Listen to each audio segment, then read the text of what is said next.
Welcome to Nimmin Live, the #1 place on the internet to learn about YouTube, network with other content creators, and have an awesome time doing it. My name is Nick, and today we are answering your YouTube questions. And when I say we, I mean myself and my brother from the same mother, D.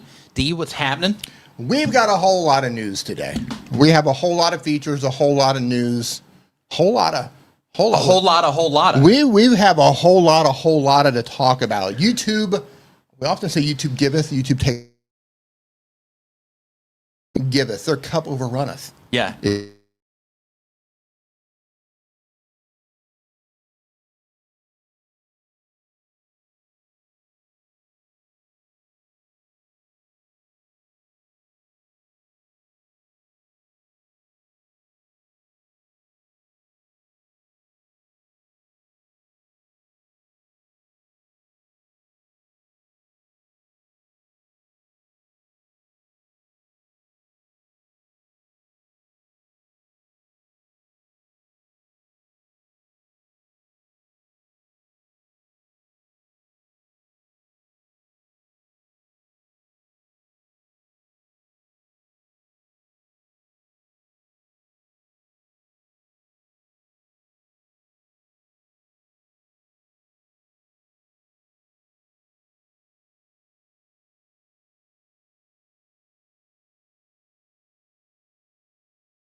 All right, so I'm going to come in here. Let me know if this is freezing up on your end. It seems like we might need to update a computer, possibly, if you're able to see this. So let me know if this one is freezing up. Looks like it's coming through on my end, but I'm not 100% sure. So we are going to be able to find out. Okay, you can see in here. You can see in here. Okay, so good all good there. I'm adding you back. I just added you back. Okay, so you just added me back. So let's see how this goes here. Yeah, and it looks like I'm freezing up here still too. Really? Yeah, so let me know if this one is doing okay. Fine here. Is it? Yeah. Okay. All right. Cool. I think we might be all good. Yeah. Good. Okay. So now we're back, which is fantastic. So I guess we just had to do a quick refresh of the browser. I think I'm seeing it like popping around on my end, but if everybody else sees it okay, then we're good. So yeah, so basically when it comes to YouTube, there's been some major updates. There have been almost 30 updates to what it is that they are rolling out on YouTube. And a lot of questions that I was getting in the comment sections were asking when things were rolling out. And they are already rolling out some of these features. So for example, if you look in your account, you might see that you already have the A/B testing tool for your titles. You might see that you have you know what? There we go. You might see that you have a collaboration option now inside of your YouTube channel. You might see, let's hear what else do I have on the list here. You might see that inside of Shorts, you can generate music for your Shorts automatically. And they're just rolling these things out, which is pretty incredible. And it looks like Creator Classroom says that she has the Ask Studio, which is pretty incredible. I haven't seen that one pop up anywhere yet. So that's awesome to see that you have that. Either. Yeah, so it looks like they're rolling out, some of these things already, which is absolutely fantastic. And I don't know about you guys, but for me, some of the favorite things, like I've had or played with the title A/B testing. I think that's a cool feature. I think the collabs is just an awesome feature for content creators. I think the auto dubbing, where it's going to change your voice and lips. Let's talk about it. So first, let's talk about some of the AI features. So in the video that I published, the comment section, AI slop. Yeah, the comment section is a dumpster fire of everybody like AI slop. We don't want any more of that. Like YouTube is on one side, they're saying, don't have a bunch of low effort content, and then they create features for low effort content. Like, what's going on there? So what do you think with some of the AI features that are coming out? So we're going to start. I'm just going to talk to you about them, and then we're going to start from there. So the very first one is pose control. What pose control is you upload a video, or I'm sorry, you upload a photo, and then you attach that photo to one of their templates, and then it makes you dance or do kung fu or anything like that. Okay. What type of value do you think that adds to YouTube or to content creators? It's fun for the first couple of months that it's out there. Some of the Red Note, for example, the Chinese social media app, they've had this for months. and it's really funny for like the first month or two. And then after a while, you're just like, oh, another kung fu dog, another dancing cat, or whatever. So then I feel the novelty wears off really fast because you get, remember when the Bigfoot thing came out, right? Everybody's doing like a Bigfoot vlog, which is still pretty cool that we can even do that, right? I'm not dumping on that. It's incredible that we can even do that. But they did it, and the first couple of weeks, everybody was like, "Oh my goodness, there's Bigfoot, now there's Yeti, now there's stormtroopers, now there's all these different views, and they're meeting up and doing collabs together." That was really cool. But now what happens? Because everybody can do it. Yeah. You're just like, oh, another Bigfoot. Oh, another Bigfoot. It kind of loses the novelty. It loses the novelty. So that's the same thing that happens with the dancing cats and the kung fu dogs and everything else. But I think it's cool for a week or so. Yeah. But I'll say this before we dig into this. I think it's great that YouTube is giving people new tools. Give us all the creative tools in the world. Yep. But can we? We're creators. Let us do what we can do with them. But can we please be able to tag someone in a mobile live stream? Right. Like we can do all of this stuff, and they give us 30 new YouTube tools that are, some of them are quite amazing. They are. But we still can't tag people on a mobile live stream. Right. Make that make sense. Right. Like there's got to be somebody working there. That's like, you know what? I got you guys. I can do this. At this point, I feel like it's a conspiracy. So they don't, just to make people, give something to complain about. Yeah. Like we got to give them something to complain about. Yep. Don't let them tag people on mobile. Back to AI. Okay. I think it's great. Yeah. I think a lot of it is AI slop. I think bad prompting creates AI slop. Yeah. If you don't know how to prompt the AI, you're going to get garbage in, garbage out. Sure. So I think you're going to get a lot even of with that. bad prompts, though, like VO is pretty good. Even with bad prompts, it's pretty good at figuring it out and putting it together. It is. And here's the thing for everyone worried about AI slop. Good content is going to surface. Bad content is going to stay bad content. Bad content is not going to surface. They're going to test that bad content briefly. So you might open up your feed and you might see an AI slot video here or there.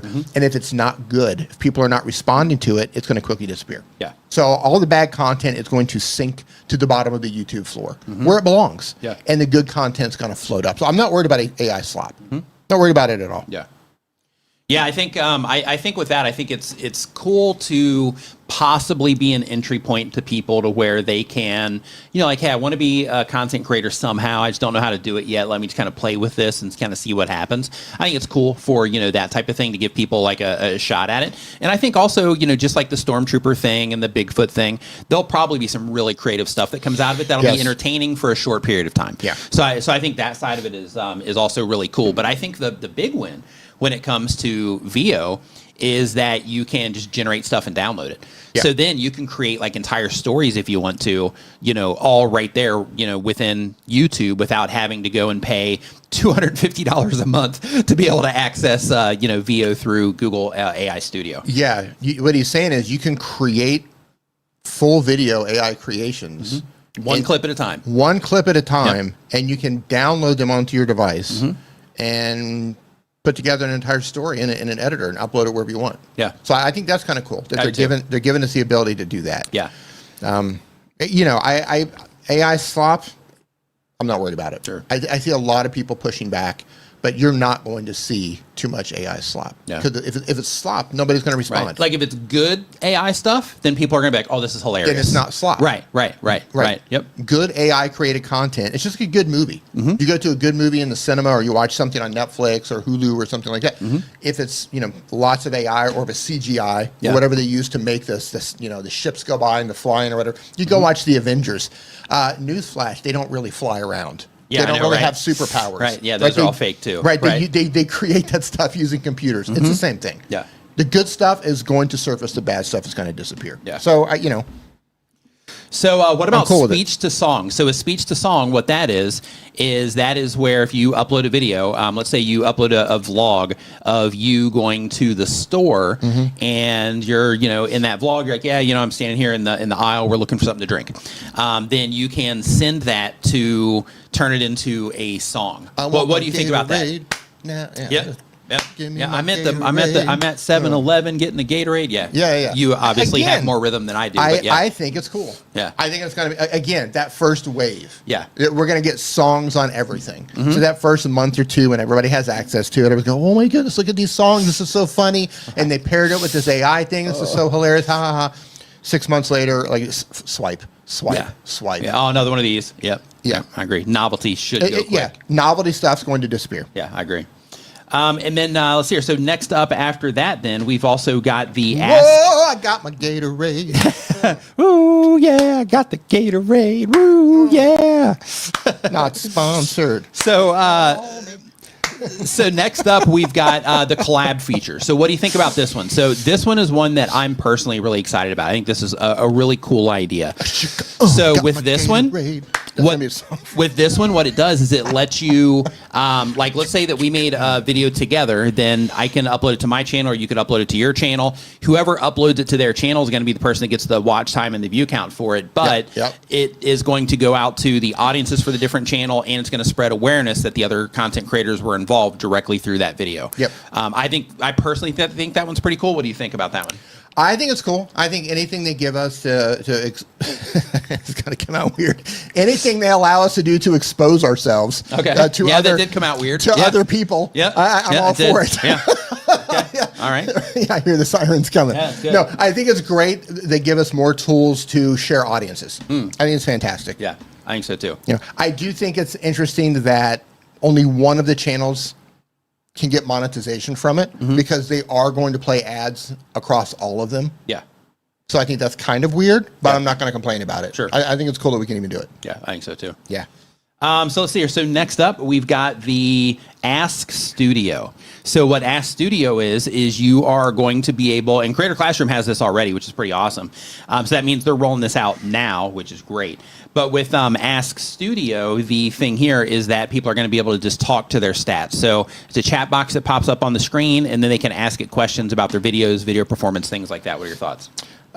This is something that vidIQ has had for quite a while, where they're pulling in, I believe it's OpenAI API to do that. And I think it's pretty cool. TikTok has had this for quite some time. Oh, I didn't know TikTok had that. Yeah, TikTok. Oh, okay, I didn't know that. I believe you get it once you enter their creator program. Oh, okay. And it will analyze your videos and tell you, hey, this is Do you working. have that on your stuff now? Oh, yeah. Oh, I didn't know that. Oh, yeah. It'll like analyze stuff and be like, hey, you need to upload more, and this video is doing really well. And like, does it say why the video is doing well? It says they're watching more, but anyway, you can talk to it. They're obviously pulling in an API from somewhere, and you can chat to it. Okay, nice. I don't know who they're pulling in, but it is an interactive AI chat system that you can. Nice. I didn't know TikTok had that. Yeah, that's cool. So That's super I cool. think it's cool that they're adding it. So people, it's something that people don't have to pay for. Yeah. I mean, this is a direction we're heading in. Yeah. It doesn't matter if you're pro AI or against AI. Like, this is where everything is heading. Yeah, but I think this particular one's pretty awesome because like there's a lot of people that stats are just intimidating. They don't know. Right, like to where it's like you open up your stats and you're like, oh my goodness, like what am I supposed to even be looking at here? Right. As long as they have it dialed in. Yeah. To if give it's super generic, doesn't really add like any real information, then it's not going to be that great. But if you're able to talk to it and you're like, hey, why is this video doing better? And it can give you specifics. Then that'll be great. Yeah, I'm going to guess that it can give us specifics because vidIQs can give us specifics. Yeah. So it's just their prompting wizards went in, prompting engineers went in, put something together. So I think it's going to be cool if they can analyze and say, hey, this is what's working on your channel this month. Consider doing this. This is why. Do you have any questions? About why this could be working. Here's what you might be able to do better based on the audience retention. Maybe this part of the video you kind of stumbled around a little bit. Maybe think about it differently next time. So I don't know how intelligent it's going to be. I don't have access to it yet, but I think the potential there, especially once you get it dialed in, is going to be huge. I support it. I'm here for it. Yeah, I think that's a great one. And I think also like it's going to be awesome if you can go into it and it can look at your library. And it can start noticing things like, hey, it seems like when you make videos around these types of things, people, respond to those better. Like I think those types of things are going to be really, really incredible if it can pull that off. And I'm sure if it can't pull it off right away, it will be able to eventually. But I think that particular thing is pretty awesome. As long as people use it. As long as people use it and as long as the information is clear, so when they come in and it recommends, hey, just like you said, these sorts of videos seem to do well. And if the person says, why do they do well? I hope, and it probably can, that it gives them proper... Hey, this was trending right around the time you published this video. Yes. Yeah, like that kind of stuff would be great. Absolutely great. The reason why this particular video is working because it was trending. Not because you did this as this. It's because it's trending. You just happen to come. It was the right time, right topic. That's why. That'd be great. Yeah. Title A/B testing. What do you think of the title A/B testing? So the title A/B testing, I mean, I don't need to explain that one, I don't think. But with the title A/B testing, so for anybody listening, if you're not familiar with that one, in case you didn't see the video or you haven't seen any of the updates, they are like how they currently have the ability to upload 3 different thumbnails. You are also going to have the ability, and you might even have this available right now, but you're going to be able to go in and also test different titles as well as thumbnails. So you can do, one thumbnail and then 3 different titles, or you can do a different thumbnail and title, different thumbnail and title, and different thumbnail and title, and put together 3 completely different packages to see what people respond to best. Or you can just do the thumbnails and keep the titles the same. Like, the sky's the limit on this. What do you think of that, D? I'm all for it. Yeah. I think anything that gives us, when thumbnails came out, most of the time when I've done an A/B test on a thumbnail, for through YouTube, it's not that big of a difference. Okay. But every now and then, I'm like, well, that one is a winner. Yeah. So I have a feeling that titles could be the same way. So I think it's great. Yeah. If you have a small amount of views, it might not matter. But if you're dealing in volume, a 5% tweak here, a 10% tweak here, like that can add up fast across your library. Yeah. So yeah, I'm all for it. Yeah, like I've actually got, and I'll share it on screen here as well. So just to kind of show, people what that kind of looks like on the back end, like once the test is complete. So let me move this over to here really quick, and then we will just show it up on screen. Let's see. I'll tell you what I would like to have, though, while you're pulling that up. I would love to be able to have the ABC thumbnail tester, and I could test it against traffic sources. And we'll probably get that in. Yeah, we'll probably get there, I'm sure. Yeah. Or they're just trying to make people make good videos that are good for everywhere. Yeah. Like that might be the move too. But yeah, so with this, basically, the whole thing is you can put together just completely different packages. So this package got a dumb YouTube tips YouTubers still believe, got 28.6% watch time share. This one here, avoid these fake YouTube tips that hurt small channels, got a 32.5. And then this one here jumped up to 38.9 for avoid these YouTube tips at all costs. So I think things like this, like that was like a, more than a 10% increase between, this one and this one, which is pretty cool. And a decent, increase from this one as well. But, like I think this particular thing right here is going to be super valuable for content creators just to start to understand over time. Other things you can do here also is just like writing titles, with just different things in mind, right? In terms of like, okay, I'm going to try to trigger people this way or trigger people that way, or this is an informative title. This one here is like it's true, but it's like more compelling and clickbaity compared to, this other one, like that type of thing. I think it's going to be a really cool way for people to be able to use that particular one. But it's a really cool, feature in my opinion. It's funny that you have that video in there where you have the keyword. Yeah, the keyword .mp4. I'm not going to throw anybody under the bus, but there's a channel right now. They've been blowing up, and that's one of the things I watch. Some boy. The name in the video titles. No. The name in the video. That's one of the things that It's like some boy sitting there with all these play buttons behind him and all this stuff. And one of the things he talks about with growing is to make sure you use keywords in your video. The video title? The video title. The video file. The video file name. Yeah. And I got to that, and I was just like, oh, man, come on. Okay, where'd you buy your play buttons? Right. Yeah, it's wild. Yeah. So let's see here. So next up, we've got the likeness detection. So with this one, if you have an established channel, I'm not sure what the limit's going to be on this in terms of like exactly when are you going to be able to start detecting the likeness and all of that. I think you have to submit to that. Oh, really? I believe I read that you have to submit to that, which means that if you're going to have to submit to that, that means you're probably face scans. That means you're probably going to have to do a face scan. So let me tell you something. Interesting. I didn't see any of that, but I would think they'd be able to get that from your videos if it's a likeness. Get the whole left-right spin around type of thing. I bet. Yeah. I'm not for that one. I like all the other tools. I think it's cool because, like, in the world of AI, like, let's say you're somebody, that you make controversial content of some kind, and then people are going to be able to take your face and put it onto things, possibly have you saying things that you didn't say, and you're going to be able to have those things pop up to where you're like, oh, I didn't even say that, and you'll be able to take it down. If they can pull that out of your current video, I'm all for it. But if they require additional levels of verification, we'll do this full 360 face scan and send us all of this stuff or whatever. I'm gonna back away. You can steal my likeness. Not really. Not really. Yeah, that was a joke. That was a joke. Yeah. That one makes me uncomfortable. Based on what I read, I think they have to do some extra verification. If I'm wrong on that, and they can just pull it out of your video, then I'm all for it. So the next one here on this list is the the multi-aspect live streaming.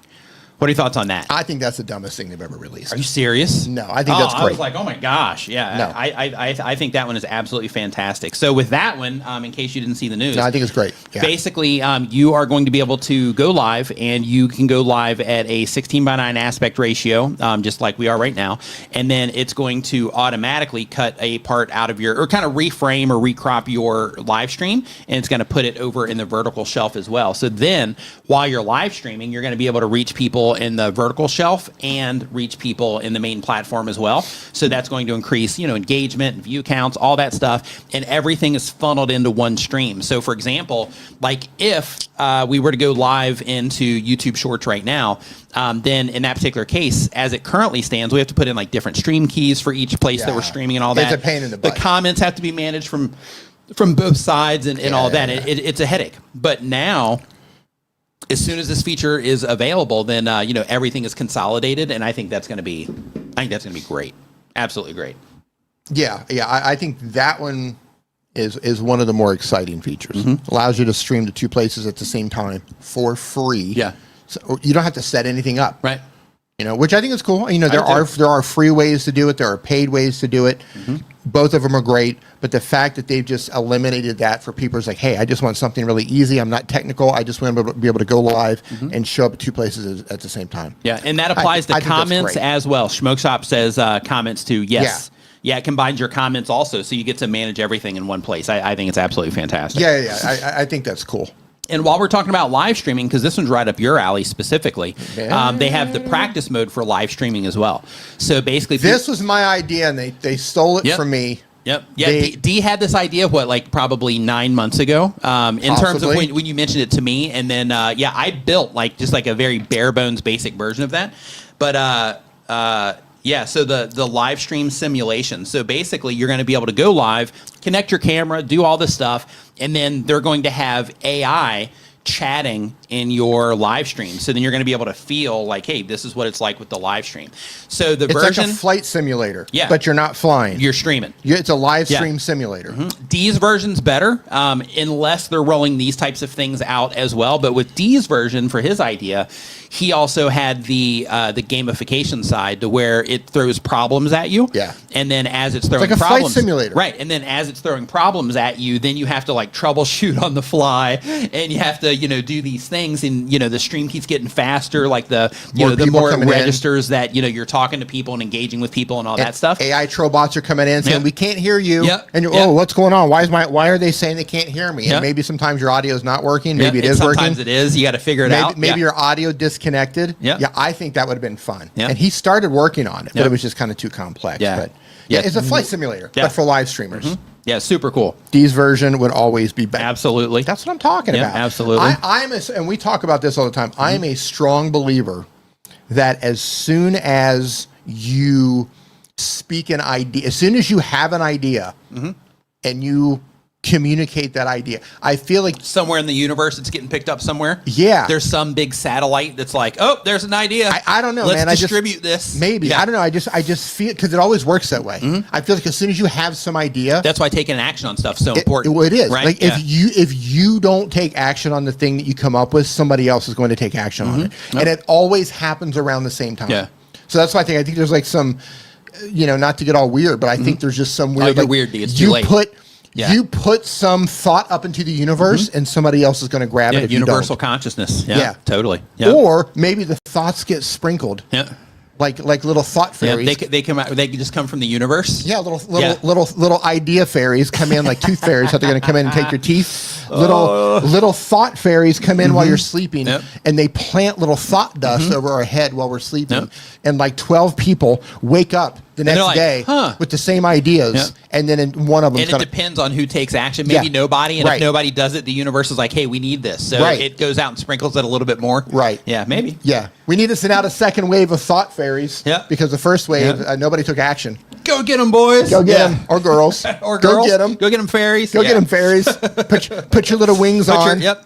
Yep. What's the Peter Pan one? Tinkerbell. Tinkerbell. Yeah, go get him, Tinkerbell. Yeah. Yeah. Anyway, that's my thought. Super cool. Super Take cool action. feature on that Now, one. the whole that whole thing was just about you have an idea, do something Start about now. it. Yeah. Yep. Because YouTube will steal your idea if you don't. So imagine this. Imagine being the companies that are coming up with all this stuff, and then YouTube's like, "Oh, that's a good idea. We're going to do that." Yes. Right? It's like, "Oh, gutted." Yeah. Completely gutted. Yeah. But I mean, that's, I mean, they have they can. So, it's just how it works. So, yeah. But it sucks though. I mean, it would suck, for them, right? Yeah. I feel bad for developers and people who are coming up with these ideas. Like, hey, now you can stream horizontally and vertically at the same time. Mm-hmm. We've spent months building this thing, and you can pay for it, or you can do this, and YouTube's like, cool, you can do that for free now. Right. It's like, ooh. Yeah, like 2 days later after your big, announcement. Yeah. Thought dust right. on all of them. Yeah. They're developers. Yeah. And YouTube developers, they all woke up and they all had the same idea at the same time. Mm-hmm. Imagine the people who came up with AI, because it was like OpenAI and Anthropic. Yeah, like all of a sudden it's like everybody's got it. They all woke up one day and they're like, yeah, we should. Yeah, Google's been working on it for like quite some time though. Yeah, really long time. Hey, we got a super chat. Classic Quarter Game Play says changes have been happening for the games even. It's getting scary. I changed my style and people like it. I'm an animator and turned it into a gaming and mecha news radio show. It's not AI, but it's a mock-up motion blender. Yeah, that's cool. Interesting. Yeah, I know like some of the Blender stuff that people are doing is pretty incredible. Some of the Blender stuff that people are doing and some of the Unreal Engine stuff that people are putting together, and they're using those types of things to make content. Yeah, really, really cool. But I'm glad you're enjoying the content. Glad that you are loving the channel. Thank you for the super chat. I appreciate it. Yeah, I think all this stuff, I think it's cool too. Like we were talking, before the stream. I think it's cool that some of the software companies too, just how fast that they're, making changes. Yeah. Like, when we log into live stream, almost every Saturday, there's like a new feature announcement for new things that are coming, which is pretty awesome. But let's hear. So next up, we've got side by side. Does anybody else feel overwhelmed by all of it? I've been overwhelmed for like a year and a half. Like on AI stuff, just trying to just pay attention and trying to stay up to date with everything. I feel like we had a period of time as creators where everyone was just like, okay, we have this thing called YouTube or Instagram or TikTok or whatever it is, and we just need to figure out how to connect to an audience here. And we have the software, we have Photoshop, or we have Canva. You kind of have the players. Right. You have here's Adobe. The tools you use. Here's the tool. Right. Here's your hammer. Here's your screwdriver. Here's your saw. Here's how you build a house. You just have to figure out how to design and build the right houses. Right. We played that game for a long time. Yeah. Now I feel like every day when I get up and I look at the news or something like that, I'm just like, what in the world is going on? Yeah. Like I feel, I feel like I'm, what I feel like? I feel like I ran to the train station or to the metro. Yeah. Because I know it was getting ready to take off. And I ran down, and right as I got up to the door closed and it took off. Oh. And I'm standing there at the train station watching the train, like the bullet just drive away. It's not even a normal subway. Oh, I love it. It's a Chinese bullet train. Yeah. And it's taking off because I can't even say I'll catch it at the next stop. I'll run around. Yeah. I'm just standing there watching it go, and I'm just like, well. And I'll try again tomorrow. Yeah. And then I go back tomorrow, and then it's just gone again. Like that, I feel like I'm in that cycle. I love it. And then every now and then I'll catch one. Yeah. Yeah. That's where I'm at. Yeah, it's good. Yeah. It's good. Scale Train Station liked that reference. I'm in Groundhog Day trying to catch a bullet train. Yep. Welcome to my life. Yeah. Who else feels like that? Yep. I can't be the only one. Yep. To where you're just like, man. Well, I think it's just hard to keep up. Yeah. Right? It's hard to keep up, It's but it's fun though. Like, it just allows you to focus on the things that, that you're interested in and just kind of, continue on from there. But yeah, I think it's overload. Like overload, but it's also, it's kind of fun. Like we're in a pretty rapid moving time right now, I think. Yeah. It's rapidly moving. Yeah. It's absolutely crazy. We have Mike Russell, for those of you who don't know Mike Russell, fantastic AI channel. What's his Mike Russell audio? What's his audio channel? Music Radio Creative. Music Radio Creative. Yeah, and then he has one called Creator Magic that Creator is all Magic like for AI. Yeah, all AI stuff. He came over here. He visited over here. We hung out a bit, and he is way deep in the AI rabbit hole. Oh yeah. And I thought that I was like, okay, I think I have like a little bit of understanding what's going on, even though I haven't fully wrapped my head around it. And then I hung out with him a couple of times, and I realized I don't know anything. I am so far behind. Like a caveman painting on a wall. Yeah. I'm just now figuring out I can. You're like, oh my gosh, fire! Look at this. Right. I'm sparking rocks over here, trying to like start a fire. Love it. Yeah. It's good. It's good.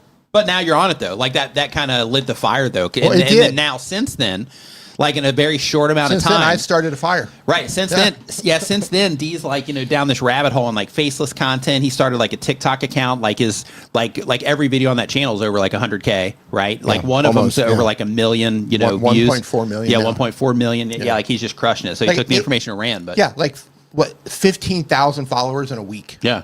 Yep. That's insane. It is. It is, absolutely. So it's inspired. Right. The whole thing was inspiring. Yep. Getting inspired. Yeah. Yep. Hey, it's important. Super chat. Yep. Super chat. Home Rapid Repair, thanks for Super Chat, man. Says, I saw YouTube's clip feature in my studio and was excited. Nope, it was a horrible editor. Now have to try Opus Clip. Yeah, I mentioned that in my video. My video where I talked about the AI tools is Opus Clip because like with their version, it looks pretty basic. But with the Opus Clip version, the cool thing about that is it has all of the additional features that go with it. Super easy edits, captions, all of those types of things. So it's just a superior tool, right? So so I think that when it comes to that sort of thing, I think it's going to be good for people that are like, yeah, I'm just trying to like grab a couple clips versus like I'm trying to actually like use this as a real tool to actually get out more content and that kind of stuff. So we'll see. But let's hear. So next up, what about the side-by-side ads? So how this works, for those of you that didn't see the news, is that and I've actually seen some of these already in shorts, but basically as you are watching a piece of content, if you're not a YouTube Premium user, this is another win for YouTube Premium, but if you're not a YouTube Premium user, then while you're watching the video, it will slide the video over and put an ad right next to the video. And then that ad is going to overtake the audio, and then the user can override that to where they're going to be able to just hit a button and then still listen to the original audio, but that ad's going to remain there until that ad is complete. What are your thoughts on that? I think it's incredible. I think it's absolutely incredible that you can make your own ads. No, that's a different thing. We're getting there. Yeah, this one Did is I jump the gun? Yeah, you jumped the gun. Okay. Reel it back a little bit there, D. We're only like a couple away from that one. It might be the next one. Okay. But like this one is for YouTube ads. Okay. So for the non-premium plebs out there, to hard code ads in to where you're like, I want an ad to go here. No. This one is a different one. Yeah, this one's just like their regular ad system. The only difference is that memo, apparently. Yeah, the only difference is that it will show. Smokestop says, "D, pay attention. Come on, D, over here, D." Well, over he here. said ads, and I thought he was talking about this other thing he's going to talk about, which I support that too. So with this, basically, just like their regular ad system, and I know you're a premium user, so you don't really get the experience, but like, you know how they show the ads before video? Yeah. So for the mid-roll ads, these are going to pop up, and they're going to show up like right next to the video instead of just completely blocking the video. So then with this, while you're watching the video, I don't even know about this. Oh yeah, okay, so I'll tell you. So basically, while you're watching a video, let's say you're watching this live stream right now, then what it would do? This is riveting information. Isn't it? Yeah, it would scoot over, and then you would have the live stream over on the left-hand side, and then they would be showing an ad over on the right-hand side, and then you would have like their little like learn more thing and all that stuff on there. And then as soon as that ad starts playing, that ad takes the audio, it takes control of the audio, but then the user can silence that audio and listen to the the stream or whatever it happens to be at that time. So if you want to watch it's the ad, a less you can watch interruptive way to display ads. What do you think of that? Okay. I think the ad system on YouTube, it is what it is. Yeah. They're going to put it out there. Get premium, y'all. Yeah, YouTube Premium. Yeah. If they're going to put something out there and it gives the user the ability to prioritize what they want to listen to or skip. Right. I'm going to guess that they're going to have unskippable versions, just like they have unskippable ads. Mm-hmm. So, I mean, it's unfortunate. If you can fit YouTube Premium into your budget, I think that's one of the best things that you can get. Yeah, if you watch a lot of YouTube, yeah, absolutely. Yeah. If you're a premium user, let me know in the chat. Now let's just jump straight to the thing that you're talking about. Yeah, I confused the two. And that is the dynamic brand mention. So what this one is, brand mention. Yep. So for those of you that that were again that didn't get the news, so with this particular feature, how this one works is let's say that you have a video that's 10 minutes long or 15 minutes long, whatever, and let's say that you do a brand deal. 9 minutes and 37 seconds. 9 minutes 37 seconds it is. Yeah. Let's say that you do a brand deal, or let's say that you have your own personal products. Let's do the brand deal first. So as a part of your brand deal, what you can do is you can say, okay, I'm going to make this little bumper ad for you, and I'm going to inject it into this part of my video. But once our agreement is complete, then you can just remove that and it's not burned into the video at all. And another really cool thing about this is when it comes to the brand side, you are going to be able to, if you wanted to, like you could sell that spot to somebody else. Like if that video is still getting views, then you could say, hey, they didn't renew and I have this spot available. So is this something that you would like to purchase? So if you're business minded and you're doing sponsorships and things like that, then you would be able to kind of shop around those ad placements for videos that are performing well if the original deal, ended in 30 days or, 3 months or something like that. Because one of the advantages that I think for creators with this one is a lot of brands will take advantage of content creators because when you do integrations, they live on the platform until you either edit it out or you take the video down. And in most cases, they're there forever. Right. So like I have videos on my channel, for example, that I would love to be able to just swap those out. And it's just old products and things like that. Things I no longer support due to ownership changes. Right, ownership changes, or maybe they change the rules compared to, like you have these too, to where you're like, yeah, it's all free, go try it out. And then, people get there and then your comments are filled with like, oh no, this is crap. You said liar. It was free and it's So you can just swap out those types of things, which is great. Personally, I think that's going to be a great opportunity. What do you think? I think it's fantastic. And I just want to give that a little reframing here because it sounded a little bit complicated, or maybe I'm just not that smart. Okay. Think of it this way. Imagine I have a product that I have and I make a 30-minute ad for it, a 30-second ad for it. I was like, oh my gosh. Yeah, I'm taking your channel. That sounds like me making videos about my stuff. I make a 30-second ad for it. And I come to you and I say, I have this 30-second ad. I want to put it on a video of yours, or I want to put it on across your entire library. Okay, now hold on. This brings up a really good point. Right. Because there's rules around this when it comes to pre-made ads. Okay. So when it comes to doing sponsorships, we're not allowed to receive a pre-made ad and then burn that into a video. Okay. So I'm going to assume, I could be wrong, but I'm gonna make the assumption, and I'm actually gonna ask about this. I'm gonna make the assumption that that same rule is going to apply to where they're not going to be able to just give you an ad. It's probably still going to have to be in your voice and like something that you have to actually put together. So you're not allowed to accept a third-party ad. Right. Yeah, you're not allowed to burn. Like, let's say, for example, Opus Clip. Okay. Yeah, let's say, for example, Opus Clip. Let's say that they wanted to put together their own ad and then hand it to me. That's not allowed. So instead, that's kind of silly. So instead, because then you start competing with like YouTube's ad stuff. But if I make it myself, then it's a part of my stuff and all of that. So you're allowed to make them all yourself, but you're not allowed to accept like pre-made ads from brands. But brands can use your video and run ads. Yes.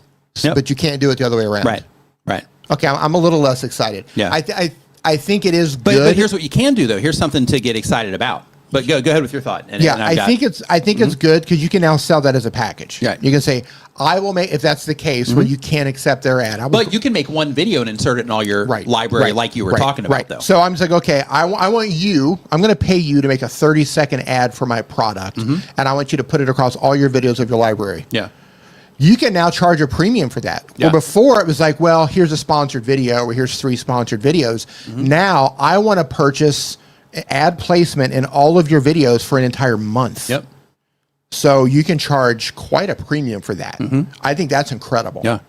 I didn't know that you couldn't accept a brand-made an ad. Well, that's how it is for how it currently works with burning it into your videos. I'm assuming that rule is going to still apply, but I don't know that for sure yet. So that one's kind of up in the air. Okay. But that's how it currently is. So that's why I'm assuming that it's going to work in a similar way. Yeah. I think it's cool. We can put them in. We can take them out. We can change them. I think that's great. Yeah. And I think from a creator perspective, you now have leverage. Like I said, instead of just like, hey, let's work together for a video, let's work together for 2 videos. Hey, I had this entire library and I had 20 videos around this topic that's a perfect fit for your audience. And I'll make an ad and put them in all 20 videos for X amount of time based on the agreement that you come to. It becomes real advertising That at that is point. real advertising, and that is worth so much more money than just let's work together for a video or 3. Right. Especially if you're getting a lot of views. Like if you're getting a lot of views, then that can really start to add up like really fast. Yeah. Right. Yeah, because the commitment as a creator isn't as high. I mean, that's what happens with media buys. Right, that's what I mean. In terms of being like a real ad. Yeah, right. Yeah, you go to the network and you say, hey, we want to put our commercials in these shows or whatever, X amount of this time slot, whatever. And they can do that. Yeah. So the fact that we're going to think, I think that's kind of creating a situation to where we can start rethinking our channels, depending on the niche that you're in. If you think about it, hey, I don't just have a YouTube channel. I have a broadcast network. Yeah.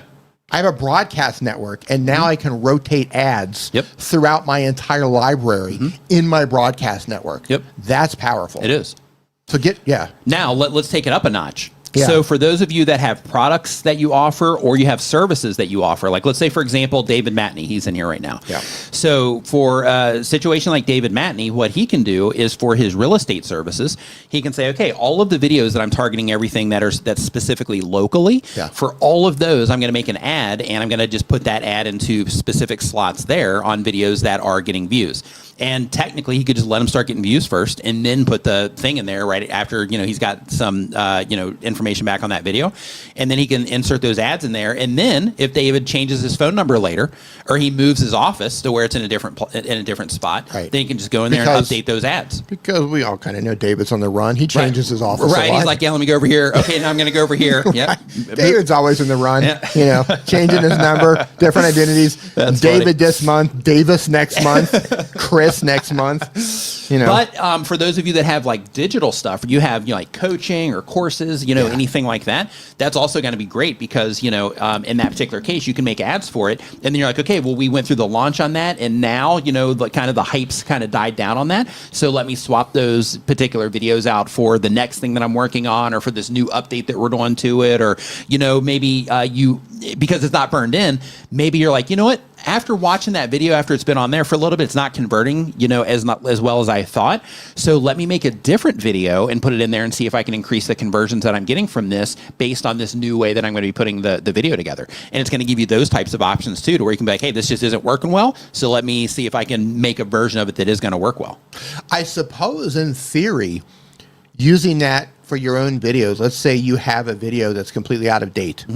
You could, in theory, I guess, make another updated, a little commercial letting people know that there's a new link in the description or the pinned comment. We have an updated version of this. Totally. Like, hey, that's a great use case too. Yeah. Right? As long as that plays within the rules that they have. Right. Yeah, that's for that feature. Hey, just to let you know, this video is entirely out of date. I have a new updated version. I've linked to it in the pinned comment and in the description and at the end of this video and in the card showing up right now, so you can go click on that. God, and watch using it to update videos. That's great. Go watch the updated version. Yeah. Or technically, if normally you would click here, then click here, then click here, and it doesn't work that way anymore, technically you could just update it. And you could say, hey, just jumping in here real quick, the way that we did it before doesn't work. This is how you do it instead, and the rest of the video is still going to continue to be normal, but this is the new way to do it. Yeah, if we're allowed to do that kind of stuff, that's going to level it up even more. Yeah, that would make total sense, so we're probably not going to be allowed to do it. It's completely against the rules. It's not to update stuff. It has to be it has to be something with an approved brand that we've already whitelisted. Right. Yeah.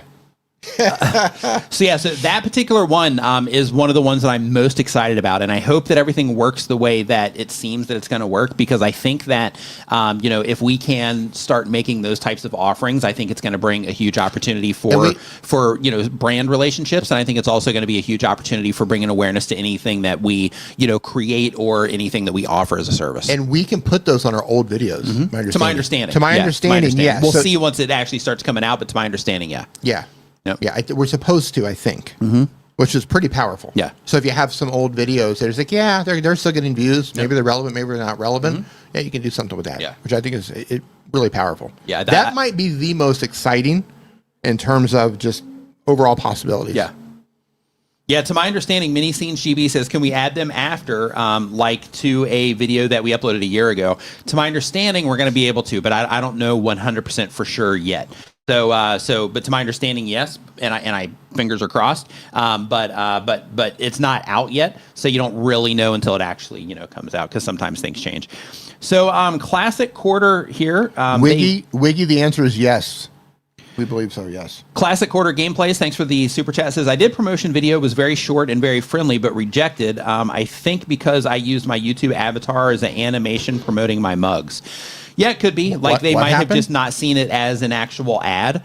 Since you use the promotion, I think they use the promotion feature is what it looks like inside of YouTube to promote their mugs.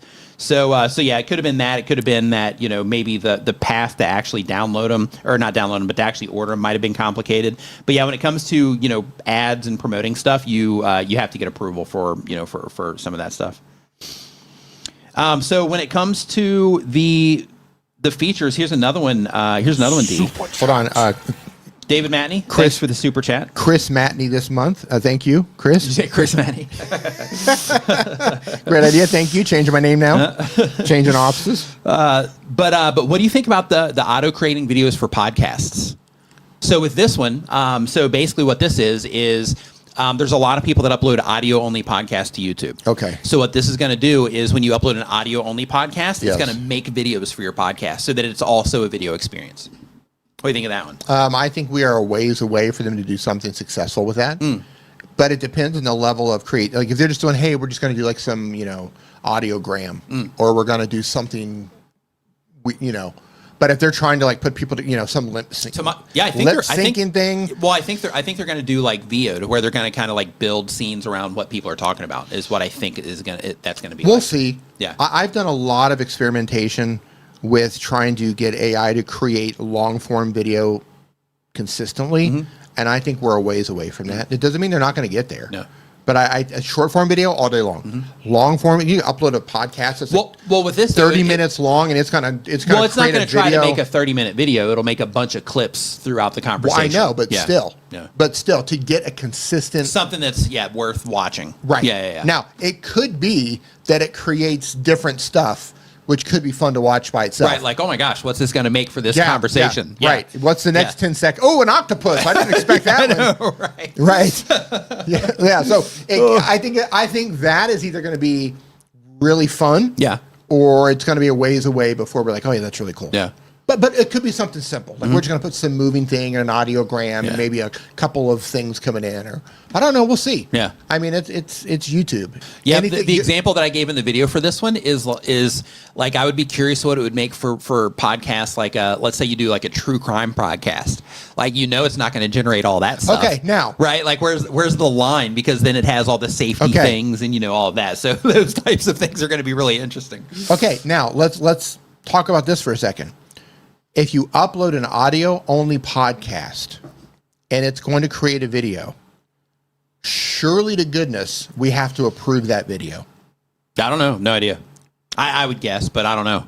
They would have to give us... Yeah, because if not, people would freak out. Like, why are you putting that on my video? Yeah, right. Yeah, right. Imagine it's right. Like, you spend all this time and money and effort. I have a phobia to octopi. Or whatever. You're building a brand, and some people are very particular with their brand. Some people should be. Right. Our fonts have to be like this. Our lighting has to be like this. Our language, the words everything has to be so. Yeah. And then they come along and they have a talking octopus and and just like, whoa, hold on. That has nothing to do with our brand. You know what I mean?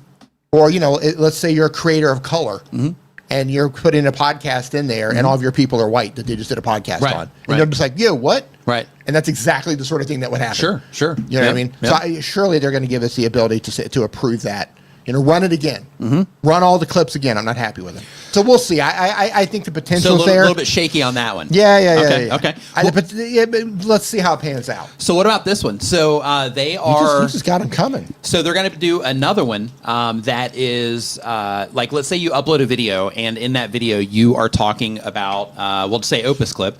And since you are talking about Opus Clip in that video, then they are going to let Opus Clip know, as long as they're connected with their system, they're going to let Opus Clip know that you've made content about their products. Or even like, let's say the Rodecaster, right? Yeah. They would tell Rode, hey, you have this person that did a review on this Rode. And then it would essentially put creators on the radar for all these companies that they're making content about. What do you think about that one? I think that's great as long as they're not gatekeeping the companies that they can tag.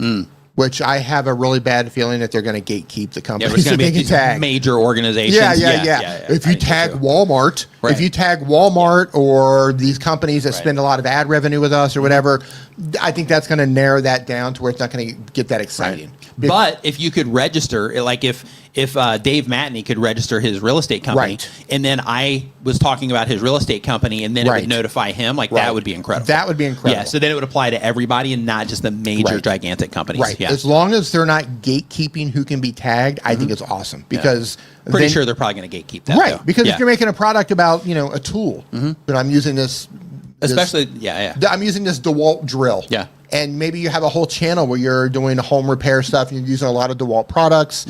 And they get tagged and go, wow, we didn't even know this channel existed. Right. How did this channel fly under the radar? Like, maybe we reach out to them and see if we can work together. Yeah. I think that's great. Yeah, that's going to be awesome. Right. Yeah. So we'll see. Yep. Yeah, so those are the ones that we're really excited. Like, there's still like a whole other like group of these particular things.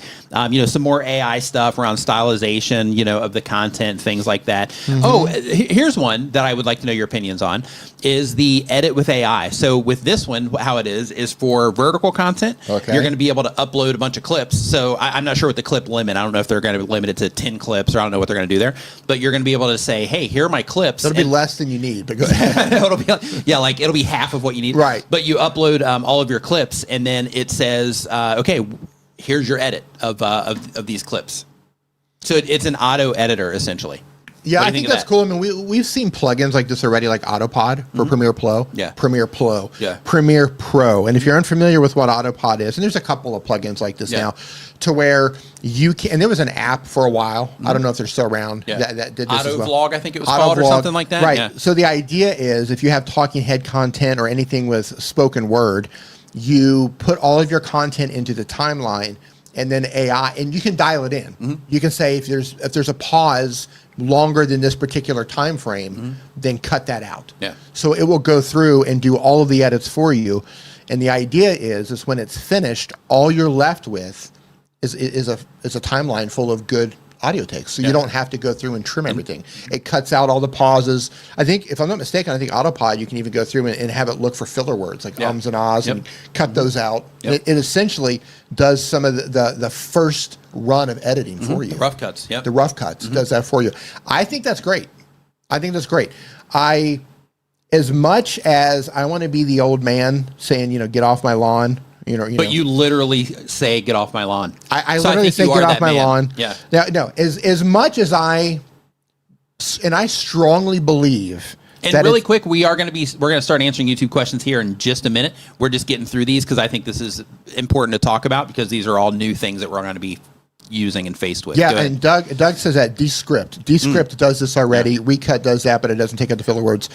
As much as I think it's in everyone's best interest to learn the tools, to learn how to do the thing, learn how to do the thing you want to do, learn how to edit, put in the work, put in the hours, get in there manually, cut out your ums, cut out your ahs, because if you have to do that manually, it will make you more aware when you're saying it. And it's going to make you like, I don't want to. I just spent 30 minutes cutting out ums and ahs. I'm going to really practice hard on not saying ums and ahs. So I think as creators, I think it's everyone's best interest to learn the process, learn the thumbnails, learn the titles, learn all the stuff, then use the tools to speed up the work process, to speed up your workflow. I think in a perfect world, I think that's the way to do it. I learned how to do the thing. I understand the pain involved in doing the thing. So now I'm going to use the tools to do it faster. You appreciate the tools and be more too. efficient. And you appreciate the tools. You're like, oh my gosh, I'm so glad this is here. Right. Yeah. So I that's what I think should happen. Yeah, that's kind of what happened with Opus Clip at the scene. Right. Same thing. Everybody's like, oh my gosh, this is great because it does it for me. It does it for instead me. of me having to go through and do all this stuff. Right. Yeah. But that said, I also understand that there's an entire generation, and there will be generations of creators coming onto these platforms who have no interest in that. Yeah. Like everything they do is going to be AI driven. Right. Everything. The editing is going to be done through AI. The scripting is going to be done through AI. They're probably going to be used AI avatars for a lot of them. And that's a really, I don't say it's a hard pill to swallow, but it's what it is. It is what it is. Yeah. The button pushers. Yep. Yeah. But it's cool. Like if that's at the end of the day, as long as you're able to make stuff, I think that's the coolest thing. So whatever This is kind of a dark. This is kind of. Do you always take it at dark? No. I always have to try to find perspective, and one of the perspectives that I've thought about, and this is a little bit dark, is I think about the generations coming up. They're just pushing buttons and they're making stuff happen for them, and I'm just like, yeah, but they're not really learning the thing. And then they're just learning a different thing. Well, hold on. And then I thought about, well, what if they're disabled, and what if all they have? What if someone who's disabled and they're unable to do the stuff? Right? Yeah. They're unable to do the stuff. And now maybe the entire world is opening up to them because all they have to do is push a couple buttons. Right. Yeah. You know what I mean? Yeah. So on one hand, I'm like, yeah, I wish you could do the thing. But then on the other hand, I'm like, yeah, but you know what? Maybe not Makes everything more accessible. Right. Yeah. It makes everything more accessible. And it just kind of like, yeah, just because you're pushing buttons, I mean, you're still making stuff. Right. You know, I mean, that would be the equivalent of... I think when it comes to prompts and stuff like that, it's the same, right? Like you might have AI generating the content, but you still need to be creative with the prompt and the story that you're telling in order to make it anything worthwhile. Yeah. Yeah. Yeah. I mean, it's kind of like, you can paint with you can get your paint and you can mix it up and paint with a brush, or you can get like an airbrush and kind of do it that way. Yep. It's kind of or just get a printer. Or just get a printer and print it out. Right? Yeah. I mean, yeah. So it's just, I think it's cool. Listen, do whatever you have to do to make stuff. Yeah. At the end of the day, as long just as you're keep making stuff. Yeah. Yeah. Keep making stuff. Try to take what's up here and get it out there. Yeah. And I think that's all that matters. So let's talk about making stuff. Now, get off my lawn. Right. So let's talk about making stuff in other languages. Okay. So another one of the features that they're rolling out is to where the auto dubbing that's on YouTube, because if we're honest, the auto dubbing on YouTube, like it's there, but it's not like where it needs to be, especially for right now, in terms of just what things sound like and all that. So as one of the features that they're rolling out with the auto dubbing, the tone is going to better match your voice, and it's going to change your mouth. So basically, they're going to be using, I'm guessing it's a VO or just another version of that. And so like, let's say that you're watching this live stream right now, except it was a video, but I would be speaking in another language, but it would make my mouth move like I was speaking that language, so that it just feels real to the people in whatever language that's being exposed to it. Great. What do you think of that? I think that's great. Yeah. The Chinese social media apps have had this for about a year already, and it's great. It's absolutely great. Yeah. I'm all for it. Anything that can expose you to a new audience, a different part of the world, and it looks authentic and it sounds authentic, I think that's going to be power-ful. Yeah. It's going to open us up to parts of the world that we normally... Right, as viewers and creators. As viewers and creators. Yeah, exactly. It's going to allow us to watch content from all over the world. Right. And they're going to be, if you're an English speaker, and their mouth looks like they're speaking English, and they're speaking in English, and you're just like, yeah, I'm on board with this person. Yeah. Ed says something. This is exactly my thought. He says, there's a woman in the hospital that I'm remodeling. She uses her mind to use a PC, like Neuroplant or something like that. Nice. That's exactly what I'm talking about. Yep. Like, there are people who can't do these things. Yep. And they are now, they're moving into territory where they are able to do those things. And I just think that's amazing. Yeah, I do too. But they can express, they can express themselves just like everybody else. They can express themselves. I have always believed, I don't care where you are in the world, I don't care what your situation is. You have a story to tell. You have something to share. Yeah. Something. You have advice or knowledge, a passion, a perspective. I don't care where you are, how much money, how little money. If you can borrow someone's phone and you have access to it, the internet somewhere, you've got something interesting to share. And I just think it'd be cool if everybody can just share stuff. Yeah. My perspective, great. Anyway. Love it, D. Super chat. Tango in the kitchen. Thanks for super chat. Says, I went with YouTube Premium. Wasn't sure about another subscription, but I'd rather invest in YouTube than Disney Plus, which might be canceled. Yeah. So I think you made a good choice there. Especially, if you watch a lot of YouTube, then in that case, it's like Premium definitely makes sense. I know that, myself, like on my TV, just like, a lot of people, I find myself watching more and more, YouTube on TV and stuff as well. So I think that when it comes to Premium, I mean, don't get me wrong, there is some stuff on Disney. I'm not too happy with, Disney and all that stuff right now anyway. But when it comes to... I will never pay for Disney again. Yeah, like... and I'll tell you why when you're finished. That's what I mean by not being happy with their stuff. But they do come out with, some good stuff that you want to watch. So with them, I look at them as if they have something to where I feel I have to watch it and I can't find it somewhere else, then in that case, I might pay for that month or something like that. But then I'll cancel it immediately. Yeah, let me tell you why I'll never, ever. I look at it more like I'm paying for the price of a movie than I am looking at it like I'm gonna, that I'm looking at a monthly subscription. Yeah. When Star Wars, I'm a huge Star Wars fan, as some of you know. when they came out with the Accolade, Acolyte. Yeah. Acolyte. When they came out with that, I saw the previews for it, and Disney was like, "Oh yeah, here's the previews for the Acolyte. Here, you can watch the previews and whatever." And I was like, "Okay, I'll pay for Disney for that." Now, when we were in Mexico, I paid for Disney, and we got it fine. So, but we're here back in Thailand, and they're showing you commercials, and they're like, "Hey, you want to pay for it?" I'm like, "Yeah." And you can pay.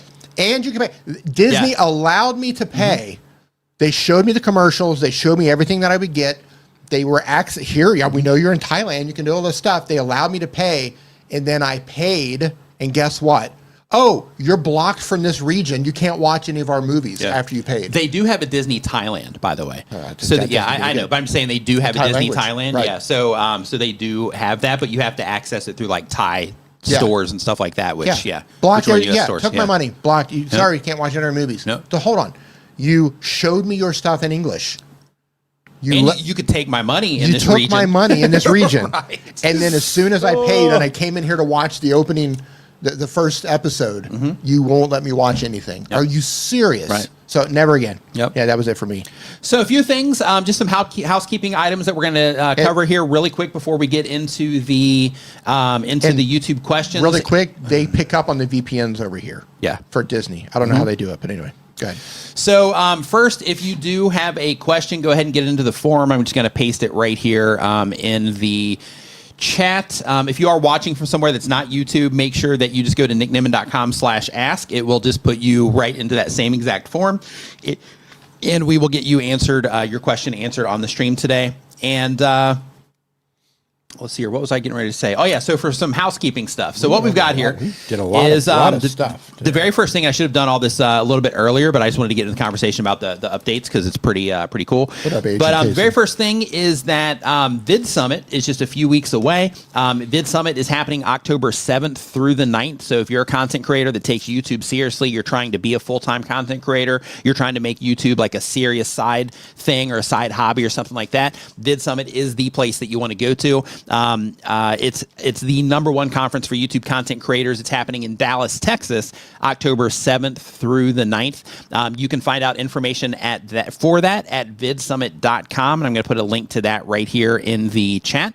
And if you can't make it to Dallas, then in that particular case, if you still want the information, then they do have replays that you can get as well, because all the top creators in the world go to Vid Summit to share what it is that they know with other content creators.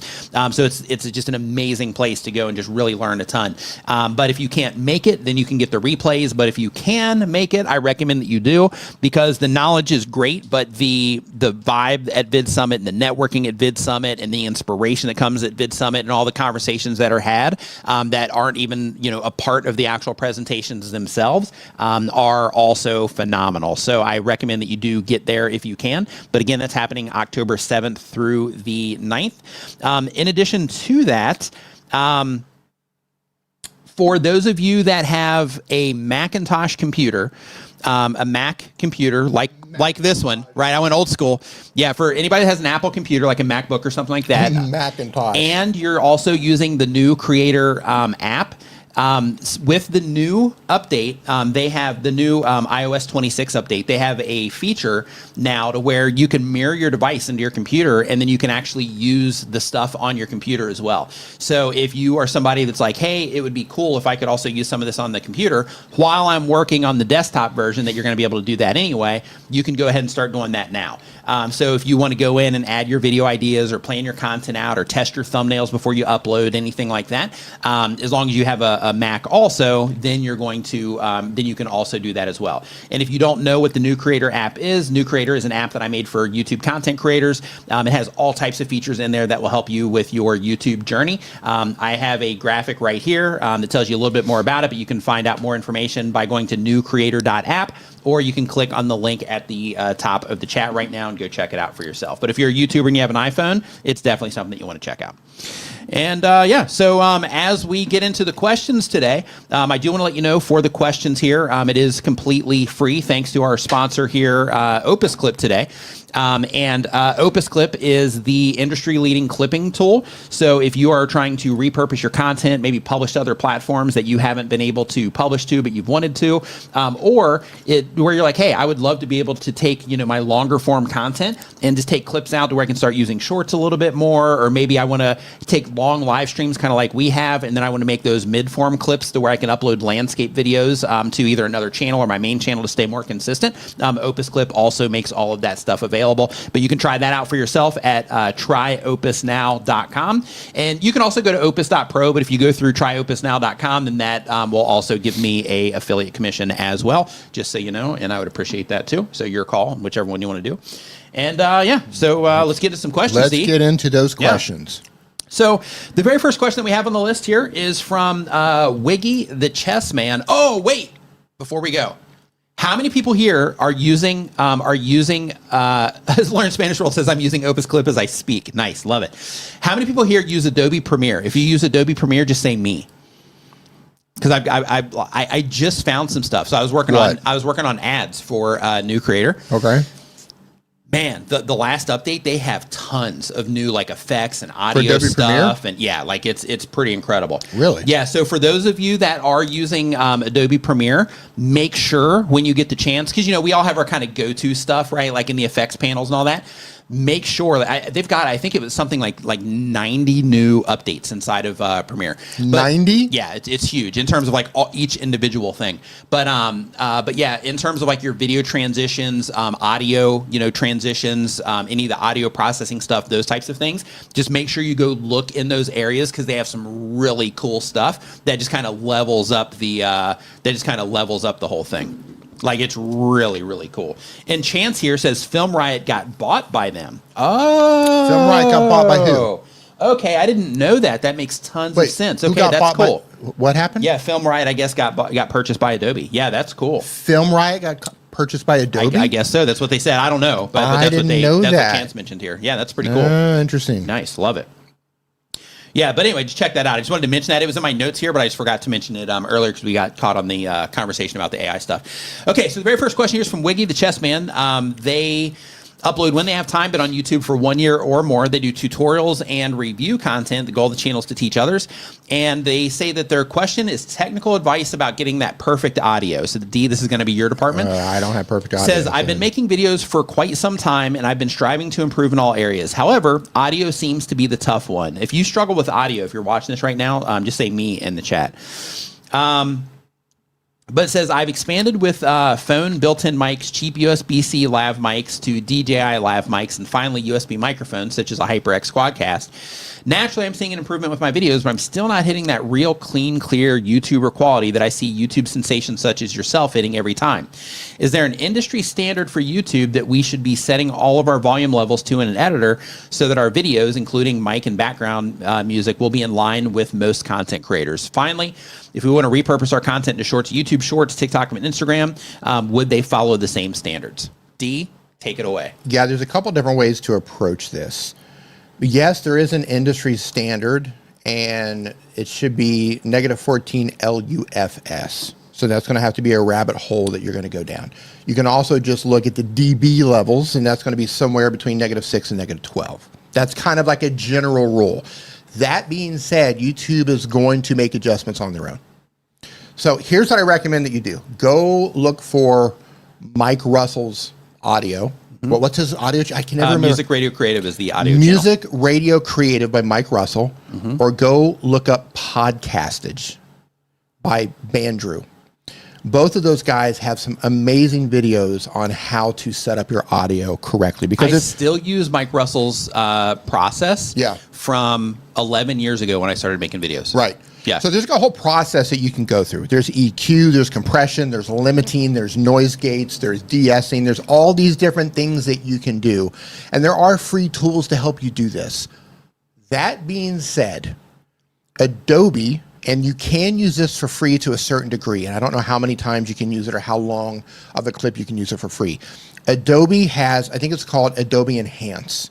And I don't remember what the exact URL is. It's either enhance.adobe or adobe.com/enhance. Just go into Google and type Adobe Enhanced or Adobe Podcast Enhance. You can upload an audio clip, and then it will give you 2 sliders. One of the sliders at the bottom allows you to adjust how much background noise you allow into your video. And if it's cranked all the way up to what, I might have it backwards, but if it's cranked all the way up to one side, it's going to take out all of the background noise, and it doesn't sound very natural. The top one is going to be how much of their effects, and it's AI driven. The whole thing is AI driven. And how much of their effects do you want to affect your voice? And if it's all the way to the right, I believe it's full on effects. And if it's all the way down to the left, it's no effects. So what you can do is upload your clip, just take it out of your camera, take the audio track, upload it there. And then what I do, because I got so tired of just trying to like dial in everything. And what I found for my stuff is, and this is me being lazy, what I found for my stuff is, and I tested this, it doesn't matter if I spend a lot of time trying to dial in my audio or if I throw it into Adobe Podcast, the result is exactly the same. So what I do is I barely turn it on. I might use somewhere between 15 to 20% of their effect on my voice. And I adjust the background to where you hear room noise, because you want to hear some room noise. When it's just dead silence, it sounds awkward.